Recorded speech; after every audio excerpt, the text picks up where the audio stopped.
श्रीमान् वेङ्कटनाथार्यः कवितार्किककेसरी वेदान्ताचार्यवर्यो मे सन्निधत्तां सदा हृदि ज्ञानानन्दमयं देवं निर्मलस्फटिकाकृतिम् आधारं सर्वविद्यानां हयग्रीवमुपास्मे रामानुजदया पात्रं ज्ञानवैराग्यभूषणम् श्रीमद्वेङ्कटनाथार्यं वन्दे वेदान्तदेशिकं लक्ष्मीनाथसमारम्भां नाथयामुनमध्यमाम् अस्मदाचार्यपर्यन्तां वन्दे गुरुपरम्परां यो नित्यमच्युतपदाम्बुजयुग्मरुक्मव्यामोद तदितराणि तृणाय मेने अस्मद्गुरोर्भगवतोऽस्य दैकसिन्धोः रामानुजस्य चरणौ शरणं प्रपद्ये प्रणामं लक्ष्मणमुनिः प्रतिगृह्णातु मामकं प्रसादयद्यत्सूक्तिः स्वाधीनपदिकां स्तुतिं ಶ್ರೀಮತೆ ರಾಮಾನುಜಾಯ. ತಮಗೆಲ್ಲರಿಗೂ ವಂದನೆಗಳು. ನಿನ್ನೆ ಮಾಡಿದ ಪ್ರಯೋಗ ಎಷ್ಟರ ಮಟ್ಟಿಗೆ ಯಶಸ್ವಿಯಾಯಿತು ಅನ್ನೋದನ್ನು ಇವತ್ತು ನೋಡಬೇಕು ಅಂತ ಕೂತಿದ್ದೇನೆ. ಇವತ್ತು ಬಹಳ ಜನ ಬರಲಿಕ್ಕಿಲ್ಲ ಅಂತ ಮಾಡಿದ್ದೆ, ಬಂದಿದ್ದೀರಿ. ನಮ್ಮ ಮಿತ್ರರುಗಳು ವೇದಾಂತ ಪ್ರಮೇಯ ಅನ್ನೋದು ಒಂದೇ ಆದರೂ ಗ್ರಂಥಗಳು ಬಹಳ ಇರೋದರಿಂದ ವಿಧ ವಿಧವಾದ ಗ್ರಂಥಗಳ ಬಗೆಗೆ ಪ್ರವಚನಗಳನ್ನು ಅಪೇಕ್ಷೆ ಮಾಡ್ತಾರೆ. ವಿಷಯ ಅದೇ, ರಾಮಾಯಣ ಹೇಳಿದ್ರು ಅದೇ, ಮಹಾಭಾರತ ಹೇಳಿದ್ರು ಅದೇ, ಗೀತೆ ಹೇಳಿದ್ರು ಅದೇ, ಭಾಗವತ ಹೇಳಿದ್ರು ಅದೇ, ದಿವ್ಯ ಪ್ರಬಂಧಗಳನ್ನು ಕುರಿತು ಹೇಳಿದ್ರು ಅದೇ. ಎಷ್ಟು ಹೇಳಿದ್ರು ವಿಷಯ ಅದೇ, ಆದರೂ ರುಚಿ ಅನ್ನೋದು ದಿವಸಕ್ಕೊಂದು ರೀತಿಯಲ್ಲಿ ಬೇರೆ ಆಗ್ತಾ ಇದೆ. ಭಾಗವತವನ್ನು ಹೇಳ್ತೇನೆ ಇವತ್ತು. 11ನೇ ಸ್ಕಂಧ, 10ನೇ ಸ್ಕಂಧ. ಹೆಸರಿಗೆ ಗದ್ಯತ್ರ ಇಲ್ಲಿರೋದು ಶರಣಾಗತಿ ವಿಷಯ, ಯಾರಿಗೂ ಬೇಡ. ಆದ್ದರಿಂದ ಗ್ರಂಥವನ್ನು ಎದುರಿಗಿಟ್ಟುಕೊಂಡು ಗ್ರಂಥಕ್ಕೂ ನ್ಯಾಯವನ್ನು ಮಾಡುವಂತೆ ಒಳ ವಿಷಯಗಳ ಅನೇಕ ಮುಖಗಳ ಪರಿಚಯವನ್ನು ನವವಾದ ರೀತಿಯಲ್ಲಿ ಮಾಡಿಕೊಂಡು, ಯಾಕೋ ಬರ್ತಾ ಇದೆ, ನಾವು ಅದನ್ನು ಅನುಭವಿಸೋದಕ್ಕೆ ನೋಡೋಣ. ನೆನ್ನೆ ಹೇಳಿದ್ದು ಶ್ರೀಮದ್ ರಾಮಾನುಜಾಚಾರ್ಯರು ಆಚಾರ್ಯತ್ರಯರಲ್ಲಿಯೇ ಒಂದು ರೀತಿಯ ವಿಶಿಷ್ಟತೆ ಏನು ಪಡ್ಕೊಂಡಿದ್ದಾರೆ ಅಂದರೆ, ಭಕ್ತ ಸಮೂಹಕ್ಕೆ ತೀರ ಹತ್ತಿರದಲ್ಲಿ ಭಗವಂತನ ದಯೆಯನ್ನು ತಂದು ಪಡಿಸಿ ಭಕ್ತ ಭೋಗ್ಯನೂ ಭಕ್ತ ಸುಲಭನೂ ಆಗಿದ್ದಾನೆ ಭಗವಂತ ಅಂತ ಈ ಶರಣಾಗತಿ ಮಾರ್ಗವನ್ನು ತುಂಬ ಪ್ರಚಾರ ಮಾಡಿದರು. ಶರಣಾಗತಿ ಮಾರ್ಗ ಅನ್ನೋದು ಹೊಸದಲ್ಲ. ತಮ್ಮದೇವಂ ಆತ್ಮಬುದ್ಧಿ ಪ್ರಸಾದಜಂ ಮುಮುಕ್ಷುರ್ವೈ ಶರಣಮಹಂ ಪ್ರಪದ್ಯೆ. ಇದು ಶ್ವೇತಾಶ್ವತ ಉಪನಿಷತ್ತಿನಲ್ಲಿ ಇದೆ. ಶ್ವೇತ ಅಶ್ವತರ, ಬಿಳಿ ಕುದುರೆ ಹಯಗ್ರೀವ. ಹಯಗ್ರೀವ ಬ್ರಹ್ಮವಿದ್ಯೆ ಉಪನಿಷತ್ತು. ಇದು ನಾವು ಹೊಸದಾಗಿ ಮಾಡಿದ್ದಲ್ಲ. ದಶೋಪನಿಷತ್ತಲ್ಲಿ ನೀವು ಸೇರಿಸಲಿಲ್ಲ ಅಂತ ನಾನೇನು ಮಾಡೋಕ್ಕಾಗತ್ತೆ. ಉಪನಿಷತ್ 10 ಅಂತ ಯಾರು ಹೇಳಿದ್ರು ಬೇಕು ಇದೆ. ಅನಂತ ವೈವೇದ, ಮೈತ್ರಾಯಣೀಯ ಅಂತ ಒಂದಿದೆ, ಶ್ವೇತಾಶ್ವತರ ಇದೆ, ಸುಬಾಲೋಪನಿಷತ್ ಅಂತ ಒಂದಿದೆ, ಕೌಶೀತಕಿ ಋಗ್ವೇದದ ಉಪನಿಷತ್ತಿದೆ. ನಾವು ನೀವು ಇನ್ನೂ ಪರಿಚಯ ಮಾಡಿಕೊಳ್ಳದೇ ಇರುವ ಅನೇಕ ಉಪನಿಷತ್ತುಗಳಿವೆ. ನಮಗೆ ದೇವರ ಆಯುಷ್ಯವನ್ನು, ಶಕ್ತಿಯನ್ನು, ತಮಗೆಲ್ಲರಿಗೂ ಕೇಳುವ ಕುತೂಹಲವನ್ನು, ಶಕ್ತಿಯನ್ನು ಕೊಟ್ಟರೆ ಇವೆಲ್ಲವನ್ನು ಕುರಿತು ಪ್ರವಚನ ಮಾಡೋಣ.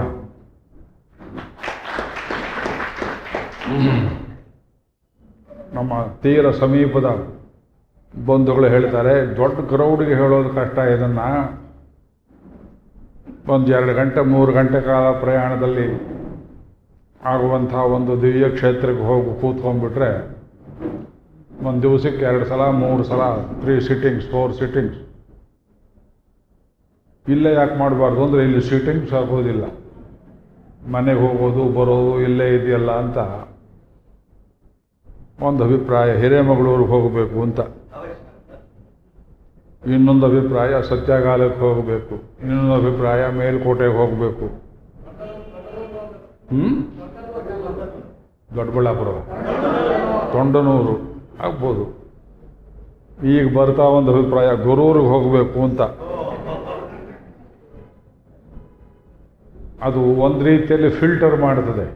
ಯಾರಿಗೆ ಬರುವುದಕ್ಕೆ ಅಪೇಕ್ಷೆ ಕೇಳಲೇಬೇಕು ಅನ್ನೋ ಹಠ ಇದೆಯೋ ಅವರು ಮಾತ್ರ ವಾಹನಗಳನ್ನು ಮಾಡ್ಕೊಂಡು ಬರೋದು. ಅಲ್ಲಿ ಅಡಿಗೆ ವ್ಯವಸ್ಥೆ ಎಲ್ಲ ಏರ್ಪಾಡು ಮಾಡಿ, ವಸತಿ ಏರ್ಪಾಡನ್ನು ಮಾಡಿ,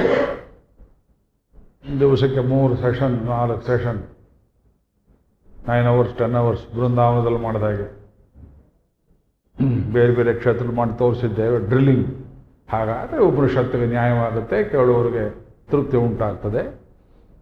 ಅದನ್ನು ಆಚಾರ್ಯರು ಅನುಗ್ರಹ ಮಾಡಿಕೊಟ್ಟು ಸ್ವಲ್ಪ ಈ ಕಡೆ ಇಡಿ ಮೈಕು, ಈ ಕಡೆ ಆಗೋಯ್ತು ಎಂಬುದಾಗಿ ಪ್ರಾರ್ಥನೆ ಮಾಡೋಣ. ನೋಡಿ, ಆ ಉಪನಿಷತ್ತಲ್ಲಿ ಹೇಳಿದರು, ತಮ್ಮ ದೇವಂ ಆತ್ಮಬುದ್ಧಿ ಪ್ರಸಾದಜಂ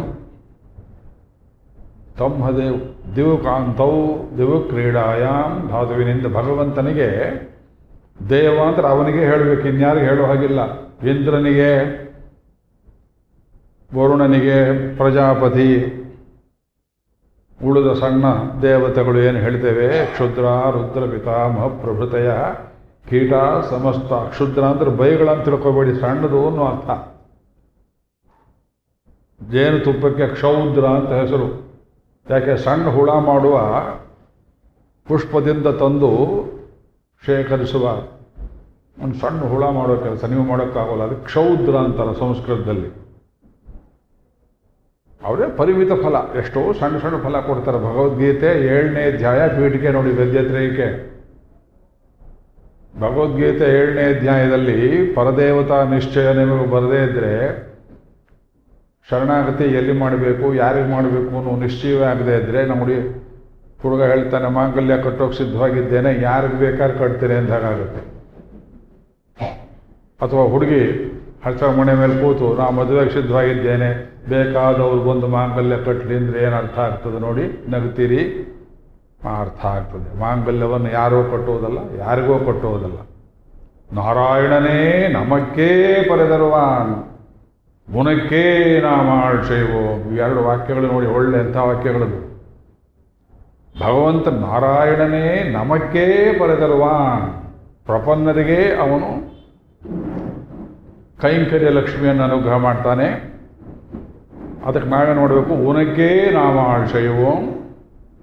ಅಕಸ್ಮಾತ್ ಬೇರೆ ಆಸೆ ಬಂದರೆ ಮತ್ತೆ ನನ್ನ ಕಾಮಗಳು ಮಾತು, ನಮಗೆ ಅನ್ಯ ಆಸೆ ದುರಾಸೆ ಬರದೇ ಇರೋ ಹಾಗೆ, ಕೈಂಕರ್ಯ ಬಿಟ್ಟು ಬೇರೆ ರುಚಿ ಬರದೇ ಇರೋ ಹಾಗೆ, ಸಣ್ಣವರ ಸೇವೆ ಸಹವಾಸವನ್ನು ಆಸೆ ಪಡದೇ ಇರೋ ಹಾಗೆ, ಸ್ವಾಮಿ ನಿನ್ನ ಪಾದಾರವಿಂದದಲ್ಲಿ ಅಚಲವಾದ ಸೇವೆ ಉಂಟಾಗುವಂತೆ ನೀನೇ ನಮಗಂತಹ ಸದ್ಬುದ್ಧಿಯನ್ನು ಮತಿನಲಂ ಅರುಳಿನನ್ ಯಮನವನ್, ಅದು ಮತಿನಲಂ ಶ್ರೇಷ್ಠವಾದ ಬುದ್ಧಿಯನ್ನು ಕೊಡು. ಧಿಯಃ ಯಹ ನಃ ಪ್ರಚೋದಯಾತ್, ಗಾಯತ್ರಿ ಮಂತ್ರಕ್ಕೂ ಇದೆ ಅರ್ಥ. ಶ್ರೇಷ್ಠತಮಾಯ ಕರ್ಮಣೇ, ಭಗವಂತ ನಮಗೆ ಶ್ರೇಷ್ಠವಾದ ಕರ್ಮಗಳಿಗೆ ಪ್ರಚೋದನೆ ನೋಡಿ. ಸಾಮಾನ್ಯವಾಗಿ ಏನರ್ಥ ಹೇಳಿ, ಒಳ್ಳೆ ಕೆಲಸ ಮಾಡಿಸ್ಲಿ ದೇವರು ನಮ್ಮ ಕೈಯಿಂದ. ಶ್ರೇಷ್ಠತಮಾಯ ಕರ್ಮಗಳಲ್ಲಿ ಶ್ರೇಷ್ಠತಮ ಅಂದರೆ ಯಾವುದು? ಅಡುಗೆ ಮಾಡೋದಾ, ಊಟ ಮಾಡೋದಾ, ಪ್ರವಚನಕ್ಕೆ ಬಂದು ಕೂಡುವುದಾ, ನಿದ್ದೆ ಮಾಡುವುದಾ, ಎದ್ದು ಓಡಾಡುವುದಾ? ಶ್ರೇಷ್ಠತಮ ಕರ್ಮ ಯಾವುದು? ಮನುಷ್ಯ ಮಾಡತಕ್ಕ ಶ್ರೇಷ್ಠತಮ ಕರ್ಮ ಯಾವುದು? ಆತ್ಮ ಸಮರ್ಪಣ ಭಗವಂತನಿಗೆ. ನೋಡಿ, ನನ್ನೆಗಿಂತ ಇವತ್ತು 3 ಬೇರೆ ಆಯ್ತಿದ್ರು. ನೆನ್ನೆ ಬೇಸ್ ಮೇಲೆ ಕಟ್ತಾ ಇದ್ದೇವೆ ಕಟ್ಟಡ. ಇವತ್ತು ನಾನು ನನ್ನದು ಆತ್ಮ ಆತ್ಮೀಯ ಎಲ್ಲವನ್ನೂ ಭಗವಂತನಿಗೆ ಅಂತ ಹರಿಸಮರ್ಪಣೆ ಮಾಡಿ ಬದುಕಿರೋ. ಹರಿಸಮರ್ಪಣೆ ಮಾಡುವುದಕ್ಕೆ ನಿಮಗೇನಿದೆ ಅಂದರೆ, ಕೆರೆಯ ನೀರನ್ನು ಕೆರೆಗೆ ಚೆಲ್ಲಿ ನೋಡಿರಿ, ಕನ್ನಡದಲ್ಲಿ ಸುಲಭವಾಗಿ ಹೇಳಿದ್ರು ಶರಣಾಗತಿ. ನಿಮ್ಮ ನೀರೇನಿದೆ ಅದು? ಅಥವಾ ಕಿನ್ನು ಸಮರ್ಪಯಾಮಿತೆ. ಯಮುನಾಚಾರ್ಯರು ಅದನ್ನೇ ಹೇಳಿದರು. ಮಮನಾಥ ಯದಸ್ತಿ ಯೋಸ್ಮ್ಯಹಂ ಸಕಲಂ ತದ್ಧಿತವೈವ ಮಾಧವ. ಹೇ ಸ್ವಾಮಿ, ನಾನು ನನ್ನದು ಯದಸ್ತಿ ಯೋಸ್ಮ್ಯಹಂ ಸಕಲಂ ತದ್ಧಿ ತತ್ ಹಿ ತವೈವ, ಅದೆಲ್ಲವೂ ನಿನ್ನದೇ ಎಂದು ಬಿಟ್ರು. ಆಮೇಲೆ ಹೇಳ್ತಾರೆ ಅಥವಾ ಕಿನ್ನು ಸಮರ್ಪಯಾಮಿತೆ, ಅಥವಾ ನಾನು ನನ್ನದು ಅನ್ನುವುದು ಏನಿದೆ ನಾನು ನಿನಗೆ ಕೊಡುವುದಕ್ಕೆ ಎಂದರು. ಅಯ್ಯೋ, ನಿಮ್ಮದು ಅಂತ ತಿಳ್ಕೊಂಡಿದ್ದೀರ ಹೊರತು ಅವನಿಗೆ ಅಂತ ಕೊಡುವುದಕ್ಕೆ ನಿಮ್ಮದು ಅನ್ನುವ ಸ್ವತ್ತು ಏನೂ ಇಲ್ಲ. ಅದನ್ನು ಪುರಂದರದಾಸರು ಈ ಶರಣಾಗತಿ ಅಂದರೆ ಇದು ಶ್ರೀ ವೈಷ್ಣವರು ಅಂತ ಒಂದು ತಪ್ಪು ಕಲ್ಪನೆಯಲ್ಲಿ ಅನೇಕರಿಗೆ ಆ ಭ್ರಾಂತಿ ತೊಡೆಯೋದಕ್ಕೆ ಹೇಳ್ತಾ ಇದ್ದೇನೆ. ಎಲ್ಲರಲ್ಲಿ ಇದೆ. ಇದಕ್ಕೆ ವಿಶೇಷ ಕೋಟೆಯನ್ನು ಕಟ್ಟಿ ಮಹಾಪಥ, ಘಂಟಾಪಥ, ರಾಜ ಮಹಾರಾಜ ಸಂಚಾರ ಮಾಡುವ ಬೀದಿಯಂತೆ ಶೃಂಗಾರ ಮಾಡಿದವರು ರಾಮಾನುಜರು. ಅವರಿಗೆ ಆಳ್ವಾರುಗಳು ಕೃಪೆ ಇತ್ತು. ಇದಕ್ಕೆ ವಾಲ್ಮೀಕಿ, ವ್ಯಾಸರು, ಶೌನಕರು ವಿಷ್ಣು ಧರ್ಮದಲ್ಲಿ, ವಿಷ್ಣು ಧರ್ಮೋತ್ತರದಲ್ಲಿ ಇವರೆಲ್ಲ ದಾರಿ ಮಾಡಿಕೊಟ್ಟಿದ್ರು.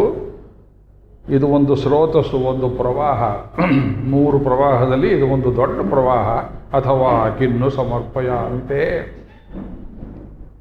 ಜನದಾವಿಯುಳ್ ಕಲಂದ ಪೆರುನಲ್ಲುದವಿ ಕೈಮಾರು ಜನದಾವಿ ತಂದೊಳಿಂದೆ. ನಮ್ಮಳ್ವಾರರು ಜನದಾವಿಯುಳ್ ಕಲಂದ ಪೆರುನಲ್ಲುದವಿ ಕೈಮಾರು. ತಮಿಳಲ್ಲಿ ಕೈಮಾರು ಅಂದರೆ ಪ್ರತ್ಯುಪಕಾರ, ಕೃತಜ್ಞತೆ. ಜನದಾವಿಯುಳ್ ಕಲಂದ ಪೆರುನಲ್ಲುದವಿ, ಭಗವಂತ ನಮ್ಮಲ್ಲಿ ಅಂತರಾತ್ಮನಾಗಿ ಅನುಪ್ರವೇಶ ಮಾಡಿದ. ಯಾವಾಗ? ತತ್ ಸೃಷ್ಟ ತದನು ಪ್ರವೇಶ್ಯ ಸತ್ಯತ್ಯಚ್ಚ ಭವತ್. ಅಯ್ಯೋ, ಪ್ರಳಯ ಕಾಲದಲ್ಲಿ ನಾನು ಕೋಪದಿಂದ ಈ ಜೀವರಾಶಿಗಳನ್ನೆಲ್ಲ ಸೆಳೆದು ಒಂದು ಕಡೆ ಕಲ್ಲು ಮುಳ್ಳು ಅಚಿತ್ ಪದಾರ್ಥದ ಜಡ ಪದಾರ್ಥದ ಜೊತೆಯಲ್ಲಿ ಜೀವರಾಶಿಯನ್ನು ಸೇರಿಸಿ ಉಂಡೆ ಮಾಡಿ ಕೋಪಗೊಂಡ ತಂದೆ ಮಗನಿಗೆ ಚೆನ್ನಾಗಿ ಪೆಟ್ಟು ಕೊಟ್ಟು ತುಂಟಾಟ ಮಾಡ್ತೀಯ, ಚೇಷ್ಟೆ ಮಾಡ್ತೀಯ, ಪುಸ್ತಕ ಹರಿತೀಯ ಅಂಥೇಳಿ ಕತ್ತಲೆ ರೂಮಲ್ಲಿ ಕೂಡ ಹಾಕ್ತಾನೆ. ಅದು ಇಜ್ಜಲಿಟ್ಟಿರ್ತಾರೆ, ತೌಡಿಟ್ಟಿರ್ತಾರೆ, ಸೌದೆ ಇಟ್ಟಿರ್ತಾರೆ, ಜಿರಳೆ ಇರ್ತದೆ. ಡಾರ್ಕ್ ರೂಮ್ ಪನಿಷ್ಮೆಂಟ್, ಒಳಗೆ ತಳ್ಳಿ ಈಗ ಇನ್ನೊಂದು ಸಲ ಕೊಯ್ಯನ್ನು ಮಾಡ್ತೇನೆ ನಿನಗೆ ಎಂದಾಗಿ ಭಗವಂತ ಪ್ರಳಯ ಕಾಲದಲ್ಲಿ ಕಲ್ಕಿ ರೂಪದಲ್ಲಿ ಎದ್ದು ಶಂಬರ ಗ್ರಾಮದಿಂದ ಬಂದು ಬೆತ್ತಲೆ ಕುದುರೆ ಮೇಲೇರಿ ಅದು ಬರೋ ತನಕ ಕಾಯ್ಕೊಂಡು ಕೂತಿದ್ದಾರೆ ತಿರುಮೇಶಿ ಆಳ್ವಾರರು ಬೃಂದಾವನದಲ್ಲಿ. ಕುಂಭಕೋಣದಲ್ಲಿ ಯಾರೋ ತಿಳಿದೆ ಎದ್ದವ್ರು ಬೃಂದಾವನ ಮಾಡಿಬಿಟ್ರು. ಅವರಿಗೆ ಉಸಿರಾಟ ಇನ್ನೂ ಆಗ್ತಾ ಇದೆ, ನಮಗೆ ಕೇಳಿಸುತ್ತೆ. ಅಲ್ಲಿ ಹೋದರೆ ವೈಬ್ರೇಷನ್ನು. ಮಣವಾಳ ಮಾಮೂಲಿಗಳು ಆ ಕಡೆ ಹೋದಾಗ ಈ ಉಸಿರಾಟ ಬರ್ತಾ ಇದೆಯಲ್ಲ ಅಂತ ಕೇಳಿದಾಗ ಹಿಂಗೆ ತಾಯಿ ಇರಕ್ಕೆ ಒಳಗಿದ್ದೇನೆ, ಯಾರೋ ಬೃಂದಾವನ ಮಾಡಿಬಿಟ್ರು, ನನಗಿಲ್ಲಿ ಕಲ್ಕಿ ಅವತಾರ ಬರುತ್ತೆ ಅಂತ ಕಾಯ್ಕೊಂಡಿದ್ದೇನೆ. ಸ್ವಾಮಿ ಕಲ್ಕಿಯಾಗಿ ಬಂದಮೇಲೆ ಅವನ ವಿಷಯವಾಗಿ ಯಾರೂ ಇದುವರೆಗೆ ಪದ್ಯಗಳನ್ನು ಹಾಡಿಲ್ಲ. ಒಂದು 10 ಪದ್ಯ ಹಾಡಿಬಿಟ್ಟು ಅವನ ಜೊತೆಯಲ್ಲಿ ಹೋಗ್ತೇನೆ ಎಂದ್ರವರು. ನಮಗೂ ಕಲ್ಕಿ ಅವತಾರ ಬರಬೇಕು ಅಂತ ಆಸೆ. ನಮ್ಮ ಚಡಪಡಿಕೆಗೆ ಅವನು ಬರೋಲ್ವಲ್ಲ. ಕಲ್ಕಿ ಬಂದರೂ ಚತುರ್ಯುಗದಲ್ಲಿ ಈ ಕಲಿಯುಗದ ಕೊನೆಯಲ್ಲಿ ಬರ್ತಾನೆ ಹೊರತು ಮಹಾಪ್ರಳಯ ಅಂತ ಒಂದೇನು ಬರ್ತದೆ ನೋಡಿ. ಅನೇಕ ಚತುರ್ಯುಗಗಳು ಮುಗಿದು ಬ್ರಹ್ಮಾದಿಗಳೆಲ್ಲ ಮುಗಿದು ಹೋದ ಮೇಲೆ ಅತ್ಯಂತ ಕೋಪದಿಂದ ಏಕಾರಣ ಒಂದೇ ಸಮುದ್ರದಲ್ಲಿ ಎಲ್ಲ ಪದಾರ್ಥ ಹೋಗಿ ತಾನೊಬ್ಬನೇ ಶಿಷ್ಯತೆ ಇತಿ ಶೇಷಃ. ಉಳಿಯೋನು ಬ್ಯಾಲೆನ್ಸ್ ರಿಮೈಂಡರ್, ಅದಕ್ಕೆ ಅವನಿಗೆ ಶೇಷ ಅಂತ ಹೆಸರು. ಶೇಷ ಅನ್ನೋದು ಭಗವಂತನ ಹೆಸರು. ಆಮೇಲೆ ಆದಿಶೇಷ ಅನಂತ ರೂಪದಲ್ಲಿ ಇರ್ತಕ್ಕಂಥ ಆದಿಶೇಷ ಅನ್ನೋದು ಅವನಿಗೆ ಬೇರೆ ಅರ್ಥದಲ್ಲಿ ಶೇಷ ಅಂತ ಹೇಳ್ತೇವೆ. ಪೂರ್ವಮೀಮಾಂಸಾ ನ್ಯಾಯದಲ್ಲಿ ಶೇಷ ಅನ್ನೋದು ಬೇರೆ ಅರ್ಥ ಇದೆ. ಶಿಷ್ಯತೆ ಇತಿ ಶೇಷ, ಭಗವಂತನ ಅನಂತ ನಾಮಾವಳಿಗಳಲ್ಲಿ ಶೇಷ ಅನ್ನೋದು. ಯಾಕೆ? ಉಳಿಯೋನು ಅವನೇ, ಬಾಕಿದೆಲ್ಲ ಅಳಿಯೋದೆ. ಅಚ್ಯುತ ಅಂದರೂ ಅವನೇ, ಶೇಷ ಅಂದರೂ ಅವನೇ. ಆ ಏಕಾರಣದಲ್ಲಿ ಎಷ್ಟೋ ಮಲಕ್ಕೊಂಡು ಅವನೊಬ್ಬನೇ ಇದ್ದ. ಆಸೀತ್ ಅದೇಕಂ, ಅದೊಂದೇ ಇತ್ತು ಹೇಳ್ತಾರೆ ನಾಸದೀಯದಲ್ಲಿ. ಅದು ಹೇಗಿತ್ತು? ಸ್ವಧಯಾ ತದೇಕಂ, ಸ್ವಧಾ ವಿಶಿಷ್ಟವಾಗಿತ್ತು. ಸ್ವಧಾ, ಮೇಧ, ಶ್ರದ್ಧಾ ಇವೆಲ್ಲ ಲಕ್ಷ್ಮೀ ವಾಚಕಗಳು. ಲಕ್ಷ್ಮೀ ತಂತ್ರ ಅಂತ ಒಂದು ಗ್ರಂಥ, ಪಾಂಚರಾತ್ರ ಮಹಾಗ್ರಂಥ ಲಕ್ಷ್ಮೀ ತಂತ್ರ, ಅಹಿರ್ಬುದ್ಧ ಸಂಹಿತೆ. ಈ ಪಾಂಚರಾತ್ರ ಗ್ರಂಥಗಳಲ್ಲಿ ತುಂಬ ವಿಶೇಷವಾಗಿ ಹೇಳಿದ್ದಾರೆ ಶರಣಾಗತಿಯನ್ನು. ಪಾಂಚರಾತ್ರ ಅಂದರೆ ಬರೀ ದೇವಸ್ಥಾನ ಪೂಜೆ ತಿಳ್ಕೋಬೇಡಿ, ಅದರಲ್ಲಿ ಜ್ಞಾನಪಾದ ಕ್ರಿಯಾಪಾದ ಅನೇಕ ಪಾದಗಳುಂಟು. ಅದನ್ನು ಅನೇಕ ಮುಖದಲ್ಲಿ ಭಗವಂತನೇ ಉಪದೇಶ ಮಾಡಿಕೊಟ್ಟದ್ರಿಂದ ಸಾತ್ವತ ಸಂಹಿತೆ, ಪಾದ್ಮ ಸಂಹಿತೆ, ಬಹಿರ್ಬುದ್ಧ ಸಂಹಿತೆ ಶಿವನಿಗೆ ಉಪದೇಶ ಮಾಡಿದ್ದು, ಸನತ್ ಕುಮಾರ ಸಂಹಿತೆ, ಪೌಷ್ಕರ ಸಂಹಿತೆ, ಅಷ್ಟಿದೆ ಶಾಸ್ತ್ರಗಳು. ಅದರಲ್ಲಿ ಇದನ್ನೇ ಹೇಳ್ತಾರೆ. ಎಲ್ಲಿ ಹೇಳಿದ್ರು, ವೇದದಲ್ಲಿ ಹೇಳಿದ್ರು ಅದೇ, ಇದರಲ್ಲಿ ಹೇಳಿದ್ರು ಅದೇ. ನಾಸದೀಯ ಅಂತ ಒಂದು ಸೂಕ್ತ. ನಿಮ್ಮ ಜೊತೆಯಲ್ಲಿ ಬದರಿ ಯಾತ್ರೆ ಹೊರಡುವಾಗ ಭಾಗವತ ಚತುಶ್ಲೋಕಿ ಉಪನ್ಯಾಸ ಕಾಶಿ ಮಠದಲ್ಲಿ ಪ್ರವಚನ ಮಾಡುವಾಗ ಆ ನಾಸದೀಯವನ್ನು ತೆಗೆದುಕೊಂಡು ಆ ಭಾಗವತ ಚತುಶ್ಲೋಕಿ 4 ಶ್ಲೋಕಕ್ಕೆ ವ್ಯಾಖ್ಯಾನ ಮಾಡಿದೆ. ನನಗೆ ನೆನಪಿದೆ, ನಿಮ್ಮಲ್ಲಿ ಅನೇಕರು ನೆನಪಿದೆಯೋ ಇಲ್ಲವೋ, ಎಲ್ಲ ಕೆಲವು ಜನ ಬಂದಿದ್ದರು ನಮ್ಮ ಜೊತೆಯಲ್ಲಿ. ನಾ ಸದಾಸೀತ್ ನೋ ಸದಾಸೀತ್ ತದಾನೀಂ ಅಂದರು. ಆವಾಗ ಅಂದರೆ ದೇಶ ಕಾಲ ಇಲ್ಲದೇ ಅದು ಕಾಲ. ನೋಡ್ರಿ ಎಷ್ಟು ಕಾಂಟ್ರಡಿಕ್ಷನ್ ಇನ್ ಟರ್ಮ್ಸ್. ನಾನು ಇಲ್ಲ, ನೀವು ಇಲ್ಲ, ದಿಕ್ಕುಗಳು ಇಲ್ಲ. ತಿರುಮಂಗಿ ಆಳ್ವಾರು ವರ್ಣನೆ ಮಾಡ್ತಾರೆ ಗಡಿ ತಿರುಮಗಿಯಲ್ಲಿ. ಎಲ್ಲಿ ಯಾವುದು ಏನು ಯಾವುದನ್ನು ಸರ್ವನಾಮ ಪದಗಳಲ್ಲಿ ವ್ಯಪದೇಶ ಮಾಡುವುದಕ್ಕೆ ಅವಕಾಶವೇ ಇಲ್ಲದದ್ದ ಒಂದು ಸಂದರ್ಭದಲ್ಲಿ ಇತ್ತು ಅಂತ ಹೇಳೋಕ್ಕಾಗದೇ ಇರುವ ಸಂದರ್ಭ, ಇಲ್ಲ ಅಂತ ಹೇಳೋದಕ್ಕಾಗದೇ ಇರೋ ಸಂದರ್ಭ. ಈ ನಾಸದೀಯವನ್ನು ಕನ್ನಡದಲ್ಲಿ ಬೇಂದ್ರೆಯವರು ತುಂಬ ಚೆನ್ನಾಗಿ ಭಾಷಾಂತರ ಮಾಡಿದ್ದಾರೆ. ಅವರನ್ನು ಬಿಟ್ಟರೆ ಇನ್ಯಾರು ವೈದಿಕ ಕವಿಗಳಿಲ್ಲ ಈ ಶತಮಾನದಲ್ಲಿ. ಬೇಂದ್ರೆ ಕಾವ್ಯದಲ್ಲಿ ಅಧ್ಯಾತ್ಮ ನೆಲೆ ಆ ಪುಸ್ತಕದಲ್ಲಿ ಅದರ ಭಾಷಾಂತರ ಕೊಟ್ಟಿದ್ದೇನೆ ನಾನು. ಇತ್ತು ಅನ್ನೋ ಹಾಗಿಲ್ಲ, ಇಲ್ಲ ಅಂತ ಅನ್ನೋ ಹಾಗಿಲ್ಲ. ಇತ್ತು. The word remained as a mere promise. ಭಗವಂತನ ಉದರದಲ್ಲಿ ಹಿರಣ್ಯಗರ್ಭ ಅವಸ್ಥೆಯಲ್ಲಿ ಇತ್ತು. There was a mere potency. ತಾಯಿ ಗರ್ಭದಲ್ಲಿ ಭ್ರೂಣ ಇದ್ದ ಹಾಗೆ, ಮಗು ಇದ್ದ ಹಾಗೆ. ಇತ್ತು ಅಂತೀರ, ಇಲ್ಲ ಅಂತೀರ. ಮಗು ರೂಪದಲ್ಲಿಲ್ಲ, ಆದರೆ ಇದೆ. It's a promise. ಹಾಗೆ ಬರ್ತದೆಯೋ ಗೊತ್ತಿಲ್ಲ. ಆಗ ಭಗವಂತ ಯೋಚನೆ ಮಾಡಿದಂತೆ, ಅಯ್ಯೋ ನಾನೇನು ಮಾಡಿಬಿಟ್ಟೆ, ಕೋಪ ಬಂತು, ಪ್ರಳಯದಲ್ಲಿ ಮುಗಿಸ್ಬಿಟ್ನಲ್ಲ ಹಂತ. ಅಯ್ಯೋ ಅಂದ. ನಾನು ಹಾಕಿದ ಶಬ್ದ ಹಂತ ಅನ್ನೋದು ಉಪನಿಷತ್ ಶಬ್ದ, ಛಾಂದೋಗ್ಯ ಉಪನಿಷತ್ತು, ಸಾಮವೇದ. ಅಯ್ಯೋ ಅಂದ. ಅಲ್ಲಿ ಕರುಣೆ, ದಯಾಶತಕಕ್ಕೆ ಅದು ಮೂಲ. ಅಯ್ಯೋ ಜೀವೋದ್ಧಾರಕ್ಕೆ ಸೃಷ್ಟಿ ಮಾಡಿ ಜೀವೋದ್ಧಾರ ಆಗೋದ್ರ ಬದಲು ಒಬ್ಬರೊಬ್ಬರು ಕಚ್ಚಾಡಿ ಬಡ್ದಾಡಿ ಸಾಯ್ತಾ ಇದ್ದಾರಲ್ಲ ಜೀವಾತ್ಮರು. ಈ ಕಲಿಯುಗದಲ್ಲಿ ಇನ್ನೂ ಆರಂಭದಲ್ಲಿ ಎಷ್ಟು ನೋಡ್ತಾ ಇದ್ದೇವೆ ಅನ್ಯಾಯಗಳನ್ನು. ಕರಾಗೋಷು ಪ್ರಜಾಯಂತೆ. ಕತ್ತೆಗಳು ಗಂಡು ಕತ್ತೆ ಆಕಳ ಜೊತೆಯಲ್ಲಿ ಸಂಗಮ ಮಾಡಿ ಸಂತಾನವನ್ನು ಉಂಟು ಮಾಡುತ್ತೆ. ಯೋಚನೆ ಮಾಡಿಕೊಳ್ಳಿ. ಪ್ರಾಣಿಗಳಲ್ಲಿ ಮಿಶ್ರ ಸಂತಾನ, ಮನುಷ್ಯರಲ್ಲಿ ಮಿಶ್ರ ಸಂತಾನ. ದೈವ ಹಾಕಿದ ನಿಯಮವನ್ನು ಮೀರ್ತಾ ಇದ್ದೇವೆ, ಭ್ರಷ್ಟರಾಗಿದ್ದೇವೆ ನಾವು. ಜಡ ಪದಾರ್ಥ ನಿಯಮವನ್ನು ಮೀರಿಲ್ಲ. Light, sound, properties of matter ಜಡ ಪದಾರ್ಥವಾಗಿದ್ದರೆ ಚೆನ್ನಾಗಿತ್ತೋ ಏನೋ. ನಾವು ಅವನಿಟ್ಟ ಒಡಕಲೇ ಇರ್ಕೊಳ್ಳೋ, ಅವನು ಇಟ್ಟ ಒಯ್ದು ಮಾತು ಕೂಡದು. ಭಗವಂತ ಉಸಿರು ಕೊಟ್ಟಿದ್ದಾನೆ, ಕರ್ಣ ಕಳಬರ ಕೊಟ್ಟಿದ್ದಾನೆ. ನಾವು ಅದನ್ನು ನಮ್ಮದು, ನಮ್ಮ ಶರೀರ, ನಮ್ಮ ಆತ್ಮ, ನಾ ಮಾಡಿದ್ದೆ ಯಕ್ಷೆ ದಾಸ್ಯಾಮಿ ಮೋದಿಷ್ಯೆ ಯಜ್ಞಾನ ವಿಮೋಹಿತಾ ವಿಭ್ರಾಂತ ಮೋಹಜಾಲ ಸಮಾವೃತ 16ನೇ ಅಧ್ಯಾಯದಲ್ಲಿ ಹೇಳುವ, ಭಗವದ್ಗೀತೆಯಲ್ಲಿ ಹೇಳುವ ಆಸುರಿ ಯೋಗವೆಲ್ಲ ನಮ್ಮಲ್ಲಿಯೇ ಕಾಣಿಸ್ತಾ ಇದೆ. ನಮ್ಮ ಸುತ್ತಮುತ್ತ ನೋಡ್ತೇವೆ. ನಿಯಮವನ್ನು ಮೀರಿದರೆ, ನಿಯಮವನ್ನು ಹಾಕಿದವನಿಗೆ ಎಷ್ಟು ಕೋಪ ಬರಬೇಡ ಯೋಚನೆ ಮಾಡಿ. ಒಂದು ಕುಟುಂಬದಲ್ಲೇ ಬಟ್ಟೆ ಹಾಕ್ಕೊಡ್ತೀರಿ, ಮಕ್ಕಳಿಗೆ ಫೀಸ್ ಕೊಡ್ತೀರಿ, ಸ್ಕೂಲಿಗೆ ಹೋಗಲಿ ಸ್ಕೂಟರ್ ತಕ್ಕೊಡ್ತೀರಿ. ಪೋಲಿ ತಿರುಗಿದ್ರೆ ಹುಡುಗರಿಗೆ ನೀವು ಏನು ಮಾಡ್ತೀರಿ? ಮಾದಕ ದ್ರವ್ಯಗಳನ್ನು ತಿಂತಾರ್ರಿ ನಿಮ್ಮ ಹುಡುಗರು. ಹೆಂಡ ಕುಡಿತಾರೆ. ಕರ್ನಾಟಕ ಕಾಲೇಜಲ್ಲಿ ನಾನು ಪ್ರಿನ್ಸಿಪಲ್ ಆಗಿರುವಾಗ ಸುತ್ತಮುತ್ತ ಎಷ್ಟೊಂದು ಬೀಡಿ ಅಂಗಡಿಗಳಿತ್ತು. ಎಲ್ಲವನ್ನು ಇನ್ಸ್ಪೆಕ್ಟ್ ಮಾಡಿ ಒಂದು ಕಡೆಯಲ್ಲಿ ಒಂದು ಚೂರು ಮಾದಕ ದ್ರವ್ಯ ಮಾರಾಟ ಆಗದೆ ಇರುವಾಗ ಮಾಡಿದ್ದೆ. I was a terror to that. ಪೊಲೀಸರು ಕೋಆಪರೇಷನ್ ಕೊಡ್ತಿದ್ರು. ಕೆಟ್ಟು ಹೋಗ್ತಾರೆ ಹುಡುಗರು. ತಂದೆಗೆ ಎಷ್ಟು ಕೋಪ ಬರುತ್ತೆ.